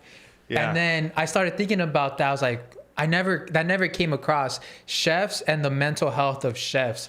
How is that? Like, how are they? I know we're trying to get deep. Oh my God. Yeah, can you guys just couldn't wait? The timing on that question is perfect. Crazy. Wow. Oh my God. Well, my mental health is not going to be great with this, but I'll tell you that.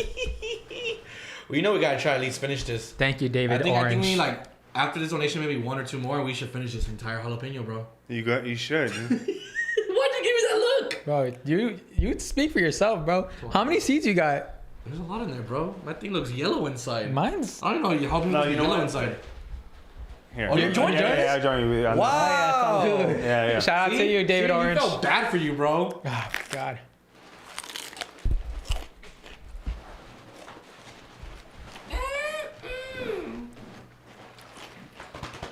You got that hint of paprika in there?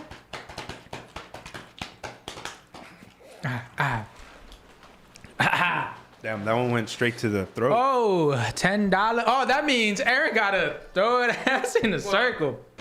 There's nothing better than knowing someone has. Money, my money. Throw that ass in a circle. Throw that ass in a circle. Throw that ass in a circle. Sorry that we surprised you. No, that was. Bet you didn't think you'll see that today, huh? In a rat outfit, that's gangster. I was afraid I was about to rip it. Thank you, Mike. Thank you. But then, damn, that bite actually kind of hit. Yeah, that one's. Wow. Oh, wow. Also, I brought ice cream. You guys want ice cream? Can't eat ice cream. Sorry.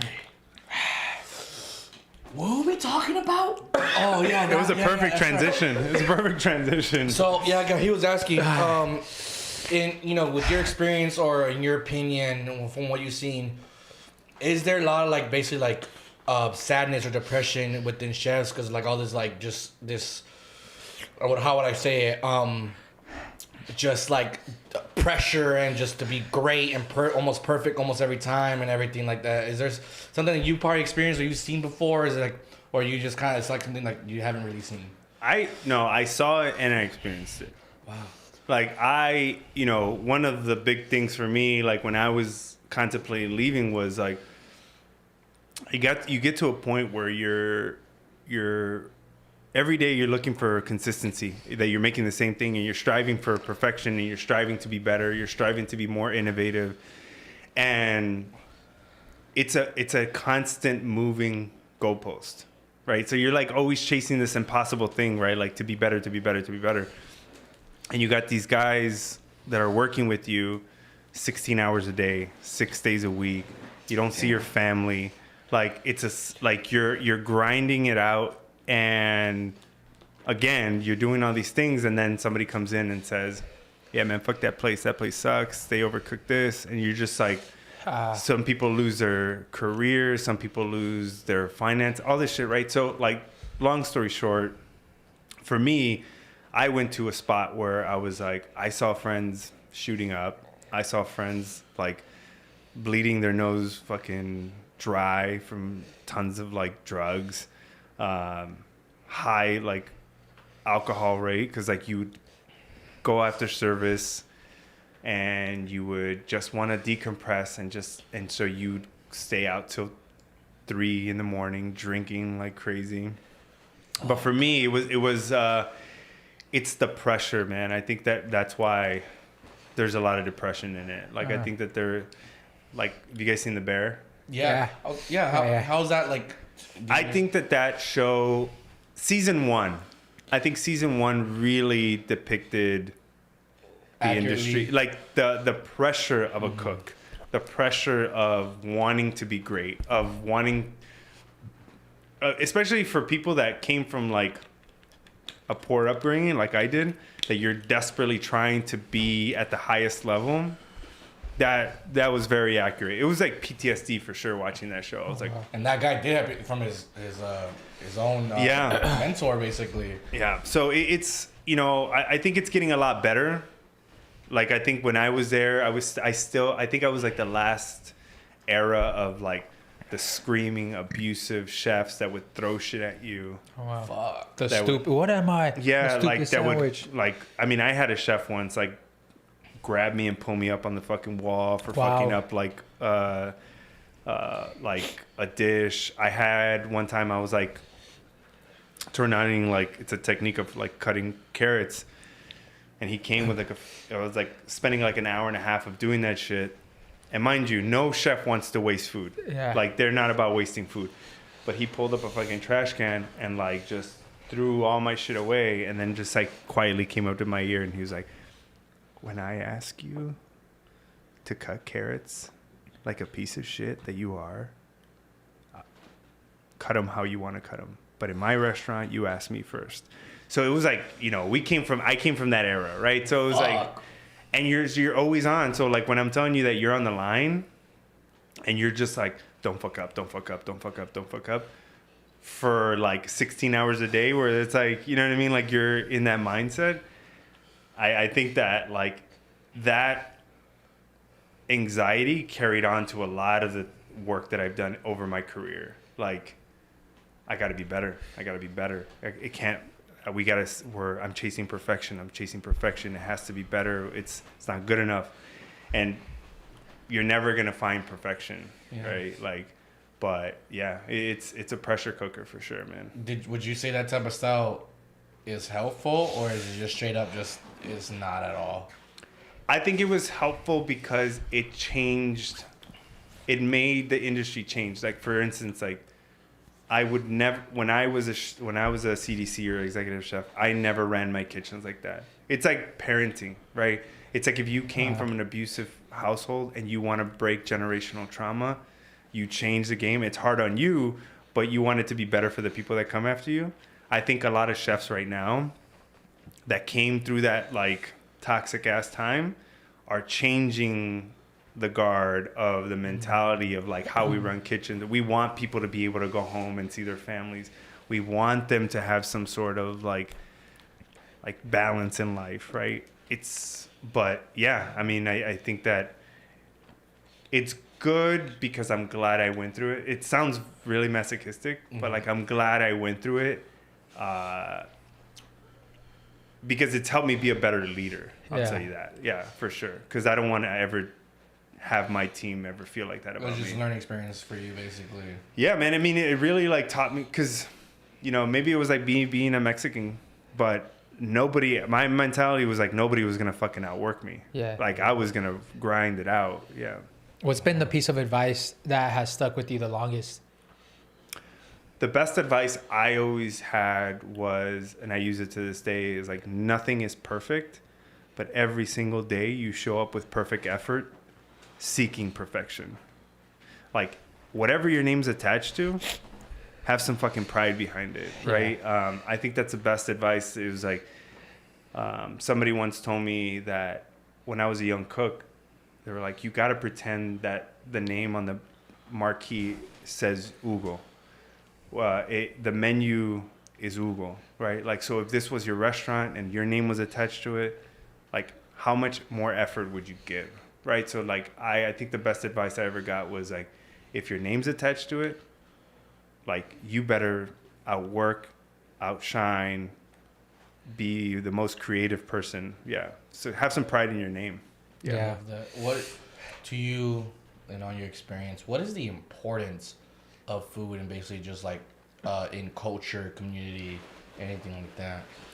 I think food is, I always say food is like the trinity of things that are very hot topics, right? Religion, politics, and food, right? So like food is a very, very personal thing to people. Yeah. Like I might tell you, yo, my mom makes the best chicken tostadas, and you'll be like, fuck off, right? Like it's like, no way, right? Like, and that's the thing about food, is that food is so personal. Yeah. But food has this beautiful ability to tell story. It has this beautiful ability to bring people together. I guarantee you put a table together with food in the middle, with, especially like in this kind of like climate that we're in, you put people together that are opposing views politically, religious, whatever, you put them at a table, there's going to be some common ground there. Food has the ability to like bring people together. Food has the ability to tell stories. Food has the ability to uplift and to showcase a culture. Yeah, for sure. Nice. What's because I think that's huge, right? Bringing people together. I think now that we're getting into the holiday season, there's going to be a lot of food involved. There's going to be a lot of people meeting family for the first time. And one thing people always think about, what's a dish I can bring to like my partner's family, or what's a dish I bring to the Friendsgiving. In this instance, what's a dish, right? Let's say you're trying to impress a Latina father, right? Ooh, It's your shit. first time meeting him, first time meeting the family. You don't want to just come in with beer. You don't want to just come in with alcohol. You want to make a dish. What would be could be simple dish that would like Basically, that anyone of every day can make. That isn't something that's like you have to be skilled to make. But there's definitely effort involved in this. Like that you can impress. That you Yeah. can impress. So I think, personally, like with Latino food, it's hard because Latinos we're like super judgmental when it comes to food. But honestly, like frijoles, charros, like, and there is a hack that you could fucking totally do. Like if you have a crock pot, put the beans, put the rice. Put the beans, put the water. Make pico de gallo on the side. Just have it ready. Like chop that shit up. Cook that down with like a piece of like some sort of bacon. Like crisp up some bacon, put it in, and then just add it. Let it cook and let it sit for like 6 hours. You're not doing anything to it. You're just like letting it all cook. And it's not going to be the best charro beans, but you show up to a house with fucking charro beans that you made, like, that's going to impress somebody for sure. They might not like it. They might not be like, mine is better. But they're going to think that you spent fucking 8 hours making those charro beans. Yeah. And it takes no effort to make. Like, the only thing, you could even go to Vallarta and get, like, the pico de gallo already made on the side. Yeah. You can get a big-ass piece of chicharrón, stick the chicharrón, the frijoles, water, let that cook down, get the meat, the flavor of the chicharrón, the pork. And then towards, like, the last hour or so, add all the veg from the pico de gallo, season it to taste. Bro, you're set. You show up with that, you're golden. Wow. Is there any type of like main dish? I know that's more like a side So dish. yeah, like a side Is dish. there anything like that where it's like a main dish where it knows like people know you took time and effort, but it's not so hard for someone that's like Like if you're showing up? Yeah, like not it's like something that an amateur can do basically. Where you're like, people be like, I appreciate it because he took effort in this. Yes. Because there's some dishes out there where you can like we can ask them, but it's like it takes like someone skilled to be able to make something like this. Yeah, so a main dish is like really, enchiladas. Yeah, you could do enchiladas because enchiladas is like prep and just bake, right? Like anything that can that you're cooking, anything you can pop in the oven, that's your go-to. You're talking about somebody that can cook, right? Yeah, so basically, it would be someone like I don't want to say someone that can't cook, but someone that usually they cook their own meals, but they're not like they're not like pro. They don't know anything about like all this the type of. Oh, you know what I would do? Honestly, I would go to Vallarta, get a couple pieces of like ready-made milanesas, Oh yeah. and then fucking get every ingredient that you need for fucking some bomb-ass tortas. Make some tortas, wrap them in parchment paper, and fucking take Nice. that. Wow. That's because you're just essentially building a sandwich, but you show up with a pinche torta de milanesa, like fully stacked with aguacate, tomate, cebolla, all that shit. Like, Yeah, that's it. It's gonna be fucking pretty gangster. I don't know if, pardon my ignorance, but are chefs also good bakers? No, not all the time. I was a shitty baker because a lot of times there's two avenues that a chef takes. It's like to be like a savory chef or a pastry chef. And a lot of times when you go savory, you're like me. I was like, man, I'm fucking horrible at math. It's baking, pastries, very precise, measurements, all that stuff. And a lot of times like a chef, like sometimes doesn't want to go that route, right?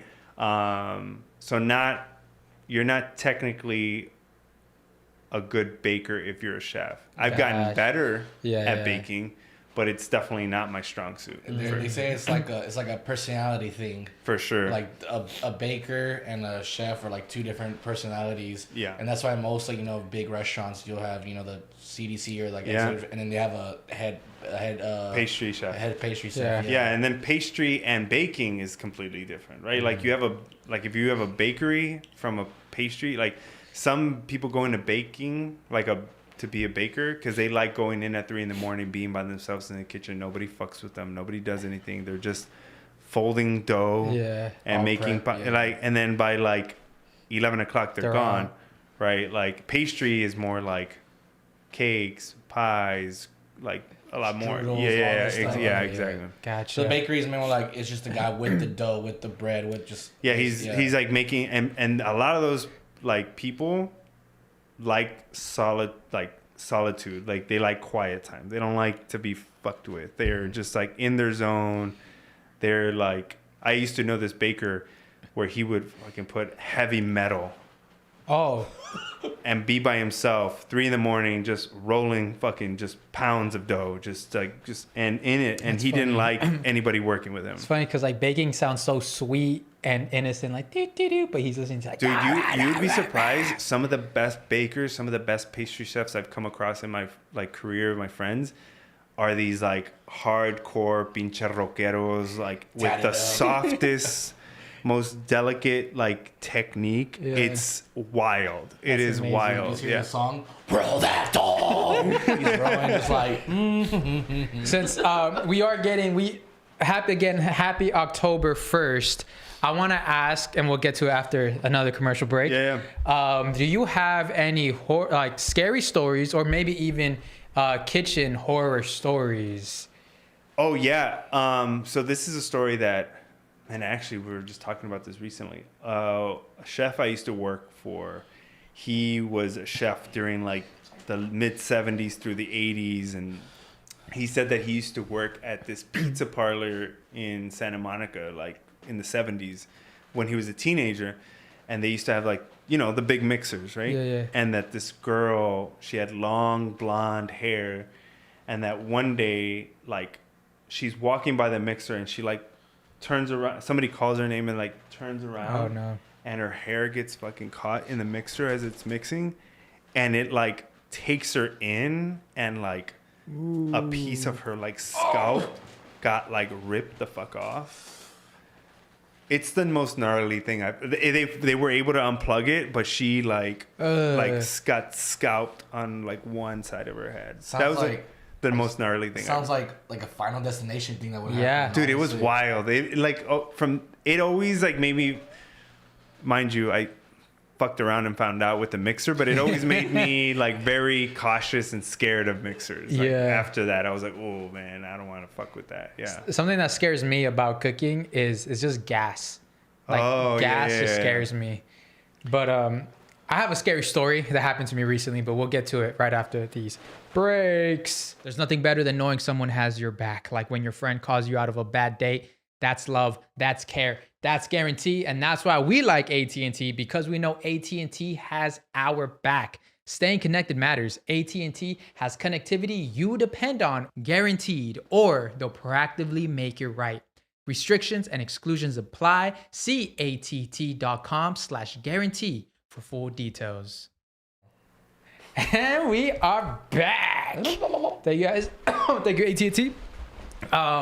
I have a scary story that just happened to me this past weekend to start, the spooky season.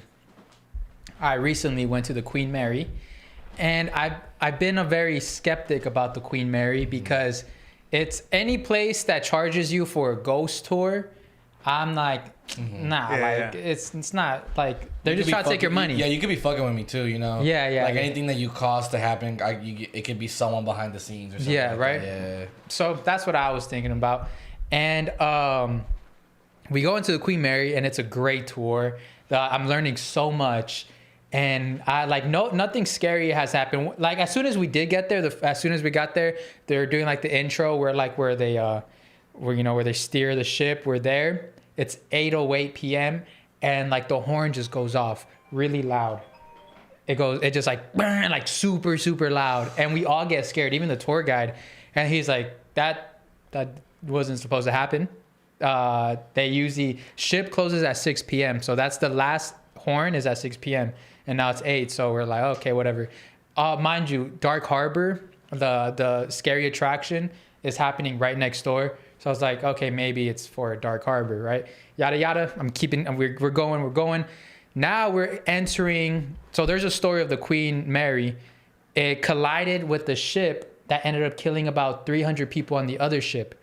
And where it collided, like right in the front, where they keep all the rope. That's supposed to be one of the most haunted places of the ship. So we're entering that place now. And as soon as we walk in, you know, we're like walking. The guy's like, feel free to guys look around. Then I'll start with the tour. And I'm walking, yada, yada, yada. And this is all on camera, by the way. I'm like holding my camera. And then I hear a, hey, like that. Like a woman, like so friendly. And literally exactly how I said it right now. Hey. And I'm just like, what the fuck? Like, look at my arms. And I'm just like, and then a guy who was part of the tour, he, like with a part of the group, he was also exploring and he comes, but this dude is this big bearded man. No way his voice can go, hey. And I'm just like, oh, it was him. And then he walks away and I'm like, I tell my girls like, babe, I heard someone say, hey, and it's not that guy. He cannot make, and he was quiet the whole tour. He was just like that. Right. And I was like, that's weird. And also right before that, there was an army helmet on a shelf and I was recording it. I was like, oh, cool army helmet. Right. And then I walk away and then I hear that, hey, I'm editing my video and I'm kind of going through it. And then I go to the part where I'm showing the army helmet and I'm showing like, oh, cool army helmet. And I hear, thank you for the $5 donation. We'll get to it right now. And I hear, while editing, it says, I needed that. Get the fuck. Isn't that crazy? Basically talking about because literally as soon as I showed that helmet, I was like, oh, look at this helmet. You hear, I needed that. Oh, what the heck? I was like, what? And like, I like crank up the volume and you hear it like, and it sounds electrical. The voice sounds electrical. Yeah, I don't fuck with that. I didn't hear it there. I heard it when I was editing. I was like, what the? It was creepy. Are you guys into that kind of shit? Like, yeah, shit? like I've always said I've always wanted us to like film videos of us going places like that. Like legit noise, spots where like there's been multiple like cases of like people saying like, yeah, you know, stuff like I want to do that. Oh, throw that ass in a circle. Throw that ass in a circle. Like you might want to see. Throw that ass in a circle. Throw it back to me. Want to lighten up the mood and see Aaron put some work in. Hell yeah. Thank you, Mikey Mike. He's still going. So tell your story, bro. Alright, so the scariest thing I've done, I saw Annabelle. I actually went to the real. I visited the actual Annabelle. Alejo told me, he was like, yeah, Saul was out there in Connecticut with us, or not with us, but like you were there. Yeah. And he was like, yeah, I saw him. He was there, and I was like, I can't. Yeah, dude, I ain't trying to call anybody into my house, into my life. You know what I'm saying? Like you guys, it intrigues me to know the history and the lore of it. Yeah, me too. But I'm not like you, man. I wouldn't be able to like jump into a house and no. I am scared. Like I'll be scared, but I'm attracted to the history. Yeah. So then when I hear, like for example, that ghost that I heard, hey, we were talking about there's this mysterious woman that walks around in that boat who.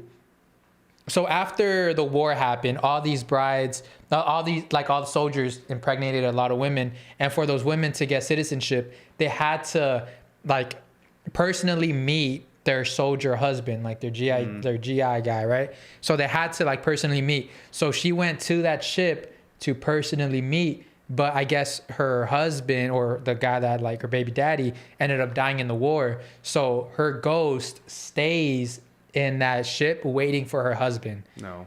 That's just okay. So that's the story. So when I learned that, I was like, oh dang, maybe that was the ghost. And the funny part, so I am a funny guy, right? When it comes to ghosts, when I'm scared, I like to say jokes. And we were learning about that ghost, and me and my girl, I was telling her, I was like, damn, well, if she a big booty Latina, she can come this way. And yeah, she did come this way, and I got scared. You got your wish. I got my wish. Oh boy. Yeah, so that's my scary story. That's my spooky story of October. Going back to that $5 dono, thank you. I can't read it. What does it say? What is it? Going to Vegas this weekend. I come back Tuesday. What do I do? I just need some info. We need to know basically what is he looking for. Let's talk about restaurants. Have you been to any Vegas restaurants that you enjoy? So, yes, but my guilty pleasure, and I've said this out loud, I fucking love buffets.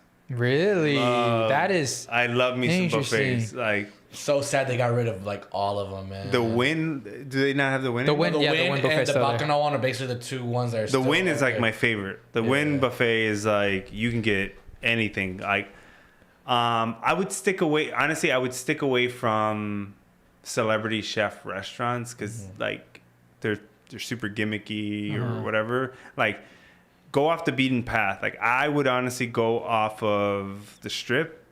Like, there's this. What's it? It's a golden horseshoe or something. The Golden Nugget? Or no. It's like the golden. The Golden Steer. It's the Golden Steer. It's like where Sinatra and the Rat Pack used to I ate eat. there. Yeah, Great. I hear. Steakhouse. Great steakhouse. I hear that. I'm like, that's where I want to go. That's what I think of. Like, when I want to go to a restaurant, I want to go to the places that like that's still around from like old Hollywood. Old school Vegas. Yeah. I mean, old Vegas. Sorry, Yeah. not Hollywood. No, Like, I would say that place is great. They have a lot of great options. Also, when you order the salad, they make the original Caesar sauce salad right in front of you with the Gangsta. anchovy and everything. And it's a great I salad. would say that. Like, if you're asking, I would say go there for sure. Golden Steer for sure. Yeah, it's right there. It's great. It's over there basically by aside from the Stratosphere. It's like on the side over there.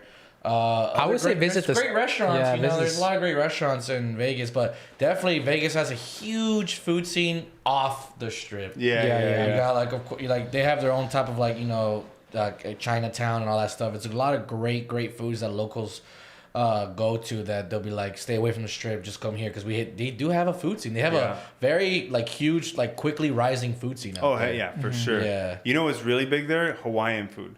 Really? Yeah, it's called the second island. Like, they call it, like, they consider it the second. They always say like the Hawaiian. It's the second island. Go find yourself some good Hawaiian food in Vegas for sure. I had really knew. I go to Vegas also. My girlfriend's from Vegas. Oh, okay. So she lives out there. So we always try to go to a bunch of different restaurants. But I did not know it was a Hawaiian. That's what a lot of like my friends in the industry are like. Yo, next time you go to Vegas, find yourself a good Hawaiian spot. Like, you'll find any like there in Vegas. Have you been to Hawaii? Never have, man. My wife has been there like twice, and I've never been. I want to go so bad. We've had the privilege of trying fresh, original poke. Oh, when I tell you, there's not been one that has compared. Like, I would go back to Hawaii just to try it again. That poke. It was, dude. I dream about trying it. I dream about going and just trying that. and the thing is, we didn't even try the best one. Yeah, because we had the tuna one. No, not even that. So we went to the North Shore, which is a little bit more touristy. Yeah. But everybody was saying like, oh, you got to go to this like supermarket. Like, you got to go to this one supermarket, and that's where they give it to you, where it's like the best one. Because that's where that's where all the fish is coming in from. Like, you'll have the fish right there. Yeah. So we went to a spot that's touristy, but it's still very Yeah, it super was fresh. amazing. Food. Amazing. But the fact that we didn't even go to one of their best spots, and we still had That's the some of the thing, like best poke we've ever Yeah. had. It's crazy, Yeah. dude. Even like a touristy spot in Hawaii is gonna be like so much better than anything you can Yeah. get. Yeah, especially when it sure. comes to seafood like that, man. They're surrounded by so much water, so much species of just seafood. It's like, Hell yeah. if they don't get it right, there's something wrong. But they get it right, dude. They get it right. You get like I said, it's that actual taste of fresh like salmon or tuna. Yeah. That like it's good. All you need is like just a little bit of a drizzle of a sauce or something, just to like, you know. Don't overdo it. Don't do too overdo it. much. Yeah, you don't need to drench it in any type of sauce. You just need like the veggies as well on the side and all that. Just perfect. Fire. Dude. Fire. Delicious. I want to ask you, man. You know, you're married, of course. Yep. You are, of course, ex-chef, cook. I want to ask you, you know, just put some game for all of the young lads out here. What do you think is like the best type of restaurant for a date night? And you can answer this in two ways. Basically, first date night, and then like also like 10th date night. Basically, like you guys are already like. I would start off with, honestly, like if I was, first of all, I wouldn't know what the fuck to do if I was like in this dating world now. But honestly, take her to a taco spot. First date? Fuck yeah. I love that. I Like, love how take- it's not even the first time I love that. It is a good You spot. take them to like a taco spot or like a hole in the wall. Like, it doesn't have to be a taco spot, but take them to a hole in the wall spot that you're like, yo, this place has like the best Thai noodles or whatever. Like, and for me, it's like, you want to make sure that someone's down with you with like the authentic you, right? Like, and I feel like there's no better way to like two people open up than in an unpretentious, super low key place, right? Like, I feel like if you're going like balls to the wall in the first restaurant, it like you're in a different vibe, but you put yourself in a very mellow, relaxed place. I think both of you will be in that space and like that mindset of just like elbows on the table, fucking crack open some sort of a cold drink, and it's like relaxed.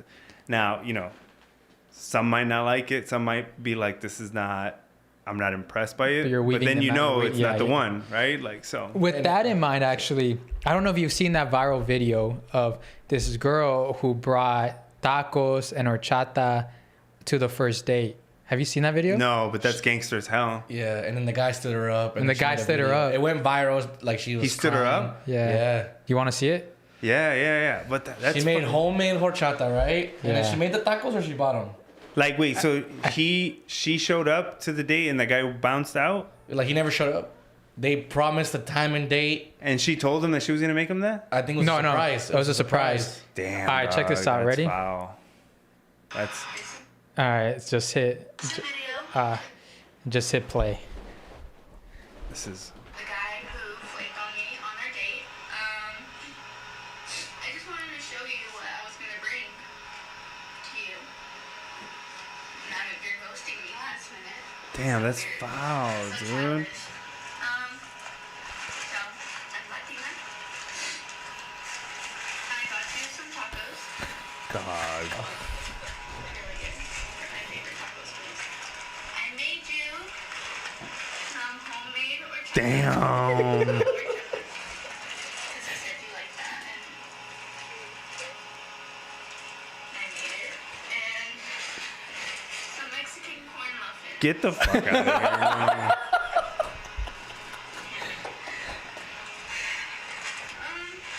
Where were they supposed to meet that this happened, dog? Like, It's crazy.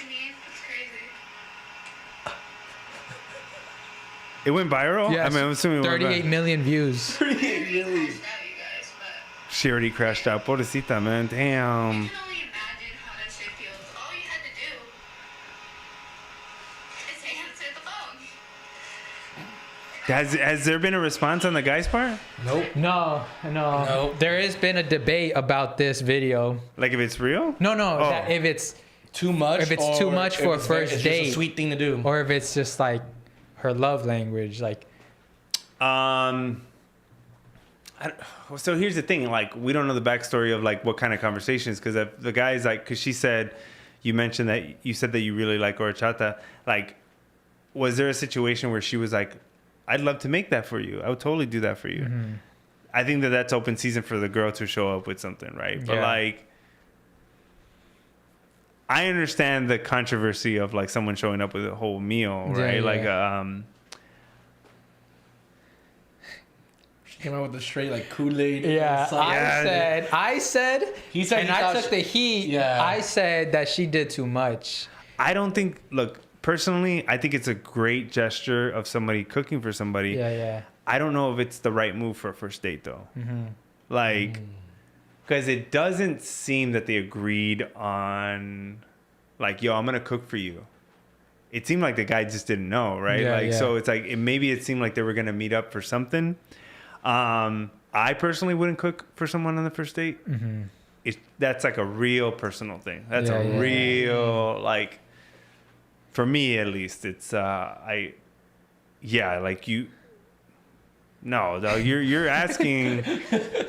You're asking. Yeah. For you, is it where you cook for her once she's your actual girlfriend, or is like something like on the 6th, 7th, 8th, maybe 5th date or something like that? Like even you guys aren't officially together, but you're still dating in a way, or you're waiting until she's your actual girlfriend. Dog, I'm also like trying to remember. Like, I got married young. I'm 41. And I think I cooked This for. man does not even look 41, my Bro, boy. you got a good set of hair. I've been jealous this whole Thank time. you, man. I appreciate I've been looking it. at your hair. I'm like, Do you want to show him why? Or? I want my for sure. Aaron. You know what? Just let it grow out, dog. Just let it grow That's what out. I'm doing. I'm Yeah, letting my hair grow grow out now. Yeah, no, food is my love language. So I think that, I don't know how long it took me to cook for my wife, but I think for me it was like, yo, if you're cooking for someone, that is like, okay, it might be a bit much for a first date. I'll say that. It's a bit much. It's a nice gesture, but it might be a bit much for the first date, because that's like a sign of like, oh damn, that like, that's like love level, right? Yeah. It's not like, how do you beat that afterwards? Yeah, like, you're setting the bar pretty high. That's funny. It's funny. So you've been single for when did you get in a relationship? I'm not single, homie. Oh no, I'm sorry. I'm sorry. You've been in a relationship. You're trying to get me in trouble, so No. I'm sorry. You've been in a relationship for a very long time. When were you a chef when you were single? Yeah, man. She was with me through it all. Like, she saw me working the shitty restaurants, the great restaurants. I tell people all the time, like, when I made the decision to like leave, from the month of May to the month of August, I saw my wife a total of 8 hours. Wow. That summer, I was like, I can't do it. Like, I was like newly married, and I was like, I'm chasing this dream to be this super successful chef, and I can't even like enjoy it with that person that I love. Yeah. And I'm like, what's the fucking point? Right? Like, what's the point? I heard this shit early in my career that like made me think in that moment. It's like, you either end up single or divorced as a chef. And it's not always the case, don't get me wrong, but it's a likelihood for sure. Like, that, not so much like now. I've seen a lot of my friends that are like married, happily married, and but a lot of them go into business together with their partner, which is great. But if your partner is in the total opposite spectrum of the world, like where your partner works at 8 to 5 and that's not your regular, like, you're never going to see this person. Yeah. So. Wow. And especially because the weekends, right? Like chefs on the weekends are like the busiest. Dude, people come visit us. I would never around Thanksgivings, Christmas, all this shit. I was never around. Like, I was never around for that. Like, I was always working. It was like the busiest season. I would have like Monday, Tuesdays off. And fuck, that's a work week for regular people, right? So like, I would then see my wife from like that 5:30 or 6 p.m. time of night when she got home. But then she falls asleep like at 10. You get that like small gap, right? And then sometimes on your 1 or your 2 days off, you go in to do extra prep on that extra day, and like it's just that's actually starting to become more of like a trend, or like, I guess you say norm for non franchises, like just like one-offs, like, you know, restaurants, you know, locations where they're closed Monday, Tuesday, Wednesday, maybe even Thursday, and they're only open maybe Thursday through Sunday or just Friday through Sunday. And it'll be like, some of them are like from like 4 and over, or 3 or 5 until they're not open during the day, or it's like, it's actually, that's because they're trying to give their team some sort of life. Yeah. I remember one time I applied for a CDC job because that restaurant simply the pay was shit, but simply because that restaurant was closed on Sundays.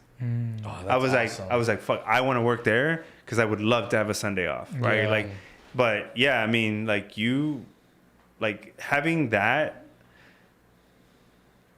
like having those days off. Some places close 2 nights a week.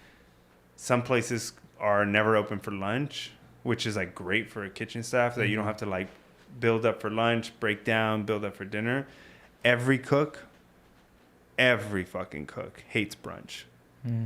We fucking hate brunch service, dog. Why? It's the most annoying crowd ever. It's the pickiest shit ever. Nobody wants to be fucking making eggs and omelets to order. Nobody wants to be like fucking batter everywhere. You ask any cook, every cook hates brunch. Wow. Hates working brunch service. I feel bad for I feel bad for El Torito and all those. That being said, I fucking love me a good brunch. So. He's like, I'll eat it. I'm not fucking. I'm not cooking it. That being said, like, I tip a little bit heavier on brunch days. So right? like, tip more for your brunches. What do you think is more of a hassle? Just a brunch menu or a brunch buffet? The whole gamut, dude. Because you like, think about it. You don't make any of those dishes unless you're like a diner style restaurant. You don't make any of those dishes any other time of the week. So you are prepping all this shit for 4 hours, like for a 4-hour service, right? And then you have to tear all that shit down, move everything in your fucking walk-in, bring all the dinner service shit up. Like, it's the most annoying shit ever. It's the Americans, you know, they love. Yeah. They Which want one's to have more annoying more. though? Like if it's just a brunch menu or like the buffet where like you know exactly what you're making because it's like just the same food going out over and over again. Well, the buffet has its own challenges. You're making shit in bulk. Like, you're making shit in like. I remember one of my jobs once was like literally just fucking cutting fruit for 4 hours. Oh my god! So you're just like perfectly cut pineapple, perfectly cut pears, perfectly cut strawberries. Like, it's the worst. Dude. What's your favorite kitchen tool hack? What's my favorite kitchen tool? Yeah, kitchen Like tool spoon. hack though, like hack, like because you know now they have like different hacks to help things with things like for you have- example. Okay. like they say like with the soda bottle, like to like suck up the egg from like the egg whites, the yolk basically. Or, like, I'll give you two. I'll give you two kitchen hacks. One, when you're making pasta or when you're boiling anything, and you know how sometimes it boils over, put a wooden spoon in it and walk away, and it won't over. Like, it like keeps it down. It does. I've seen it, so it does work. Yeah, that does work. Cool, nice. The second thing is everybody always wonders how to like peel a boiled egg properly without like fucking breaking. If you put a little bit of vinegar in your water and you like puncture a hole on top before cooking and then drop it in, it lets it breathe and it opens up. So like when you finish cooking it, it peels right off, like super simple. Oh wow. Yeah. What was the hack that you were gonna talk about? Well, it was gonna be like the tool where you just put like the fruits in this one thing and you just close it and it I just hate that shit, perfectly though. dices. Why? Use a knife. I'm very like I'm He's old very school, bro. yeah, I'm very big on like uniform pieces, and I feel like you buying gadgets, hacks, takes up way more space and clutter than you just learning how to use a knife. Yeah, that's true. If everybody learns how to use a knife, 20% of your gadgets and tools in the kitchen Yeah. are fucking gone. What's your favorite cutting style? Like with like julienne? Can you like? Or, I know there's different Yeah. styles. You of can do cutting. that. Yeah, I think julienne is like the easiest because you're just like fucking going in motion. I'm a big fucking cube cutter. Like I love uniformity. Like if there's anything that I'm super like anal about is like when you get a ceviche, like go to a good ceviche spot and you get like those perfectly small cebollitas and like pepino, like super small diced. I'm like that's a G. When you go to these like ceviche spots or anywhere and they're like pinche like guacamole or whatever, it's like fucking onions all. That's where I started like fuck. You're like they really didn't give a fuck. They're like They're just like they're just like going through. I literally cut it. Yeah, so it's like yeah. that's for me. But I would say like a good cube. Like that's my shit. Damn. Did you want to hop in to take the mic or? Oh, I was gonna. Oh yeah. Just wanted to ask you, Ben. You know, I don't think I've asked you this yet, but also, I mean, you're giving us so much game. You're giving everyone watching game, especially the dudes. Appreciate And it. I want to ask you, man. You know, of course, being a cook, I'm pretty sure you've cooked with your wife before. Yeah. Especially even early on when you're like trying to show her, like you're like let me show off a little bit. Is there any type of like date night food that like you can give us tips on to cook? Like, what's a dish where you're like, this is gonna impress your girl, like that you're like, hey, come over, I'm gonna cook for you. You're like, you should definitely do this. I think the easiest shit to make that will like easily impress people is always like pasta, but not like spaghetti or linguine. Like get yourself like a good thick. Go to Whole Foods, get like a good thick rigatoni. Right. Okay. Yeah. Follow the instructions of like if it says 8 to 10 minutes, split the difference. Always in the middle. Like 9 minutes boiling water. Take it out, salt it, put olive oil on it, let it sit. You don't even have to make the fucking sauce from scratch. Get yourself a good quality sauce, but when you're mixing it, add a little bit of like cream, a little bit of butter. It really like brings out like the richness of the sauce and makes it super creamy. And do not go to the store and buy the fucking shaken Parmesan. Go get yourself a good fucking block Block of Parmesan. right? Yeah. You do those simple things of like the pasta and you like either grate or like with a peeler peel some fucking cheese on top. And this is the key for a good date night. We're wildly underrated. It's not necessarily the dish, but it's like you get sparkling water. You have sparkling water at the table, and your girl's drink of choice, golden. That's it. That's what, like, a good pasta made right. And when I mean made right is like literally you don't even know how to cook, but you add a little bit of butter, you add a little bit of cream, and you can buy good cheese. You're set. Any bread on the side that you would recommend with that? Bread's tricky, man, because if you go to the store or you go to Rouse and you get that shitty like French bread, it's gonna suck, right? So like, I would try to go to if you can go to a bakery, get a good get a good bread. I don't think it needs it personally. Like you just do that by itself, and then to really impress, you get a whipped cream container, like fucking shitty one, whatever, it doesn't matter. You get lime zest, mix it in with lime zest. You put it in a bowl that you don't let her see the bowl. You put it in a bowl and you just get like, you get a little bit of strawberries and you put a little bit of balsamic on the strawberry. And the balsamic vinegar really brings out like the sweetness of the strawberry. With the lime zest? Yeah. Wow. So you're really you're not cooking shit. You're just building. Just putting things together. Yeah, you're It's just Legos. building. So I always tell people all the time, like, if you really want to impress people, don't overcomplicate trying to cook.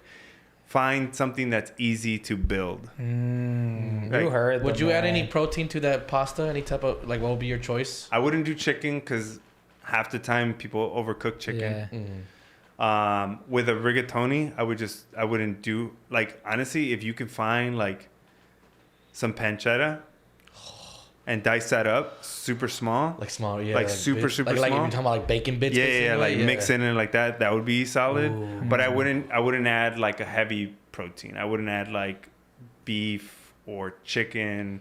A lot of times people want to throw in chicken in their pasta, and we overcook the shit out of chicken half the time, right? So like I would just keep it simple. Like don't overdo it. Like keep it super fucking simple. Any try like that. I'm any gonna try local that. any stores like or like franchises that you know you could find actual pancetta. Whole I'm saying Foods. pancetta. Whole Foods would be good. Whole Foods. Okay. I've never been to this fucking Erewhon store, but I'm sure that like Yeah. Definitely damn for $1 sure, billion right? store like Yeah. has it. But I would say like if you go to Whole Foods, go to Whole Foods and like ask to speak to the butcher and like, yo, I need pancetta. Like, do you have some? Like he'll hook you up, right? Make friends with a butcher. That's also That's key. definitely we key go. for sure. Yeah, There's a there little you extra go. poundage in there. Yeah. Make Poundage. friends with a butcher. The fuck did I say poundage for? Yeah. But that's some great advice. I'm promise you, my girlfriend's coming next week. I'm gonna do that. I'm gonna make a whole video and I'm gonna make it Dude, for just her. do that pasta and have like the table set up. Yeah. Like set the mood, right? Yeah, yeah, like set the mood. the meal. No, I'm just saying like a nice little centerpiece of like 2 or 3 flowers. Get sparkling water, like fix her a drink. The best thing is having someone show up in the last 5 minutes of you putting that dish together. The part is like letting them see that you're putting some shit together, right? Like, oh, they show up, like, can I get you a glass of wine? Can I get you some sparkling water? Make yourself at home. I'm almost done. I'll play this up right now. Dang. It's service over food. Bro, I'm falling in love. Just like dang, like that. Romantic movie. Yeah, man. bro. I see. Like, I love my wife. He's done it. That's why he's saying it. He's like, bro, I've lived it. It's just Guys. here's the secret right here, dude. I hope No. y'all taking notes. Dude, I I'm hope gonna y'all taking notes. I'm not even gonna do that. I'm gonna just do that for myself as a cheat day meal. No, you have to. No, Honestly. take care of yourself. I always say that. Like some meals are. But look, like my wife is a gangster cook too. Like I love when my wife cooks for me. Like so, a lot of times, for me, that's my love language. If somebody cooks for me, like Yeah. that's fucking gangster. Wow. Yeah. If you need me to be your waiter, I can. Luis says Aaron can be the waiter. I'd be down there Yeah. to pull up, little Just like the little sting up, little Mademoiselle. little madam. But that wraps up today's episode, Hugo. Thank you so much No, for thank you, joining guys. us. We learned so much. Like this was such a great episode. No, you guys are awesome. Thank you for having me. This was really, really fun. It was a fun environment. You guys are killing it. Thank you guys. Thank you, man. You've been killing it too, and thank you so much. Like Saul said, just teaching us about something so important like food. Yeah. And all your tips, all your tricks, and then your story and everything, man, has just been so like very Super valuable and interesting and just fun to just hear everything you've said, man. Thank you guys. Appreciate it. Thank you. You want to let the people know where they can find you? Yeah, so my personal page where a lot of my storytelling, writing, and cooking is Hugo_Gamiño.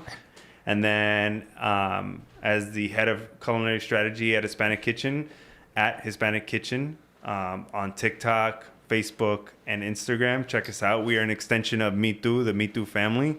And if you want content that speaks to our culture, that uplifts and promotes, check us out there. We're doing some really, really cool stuff there. Awesome, man. We're definitely going to take an offer about you taking us around LA. Yeah, I'm down. I'm down to you guys. Super down, man. All right. I'm going to make sure that, I've been eating clean for the last 3 weeks. I'm going to make sure that day is the day where I'm like, you're carb it up. Let's do it. Let's do whatever, man. And we're gonna get down. Like we might hit up a buffet too. Yeah, let's do it. All right, guys. Thank you all so much. I gotta open up. Thank you all so much for watching. Make sure to like, comment, share, subscribe. One last shout out to the chat. Thank you all so much for joining us. And remember, we go live every Wednesday evening and Apple, Spotify Thursday morning. Thank you all so much. You're not gonna make the announcement? And what's the announcement? Remember what we talked about yesterday? We'll talk about later. Okay.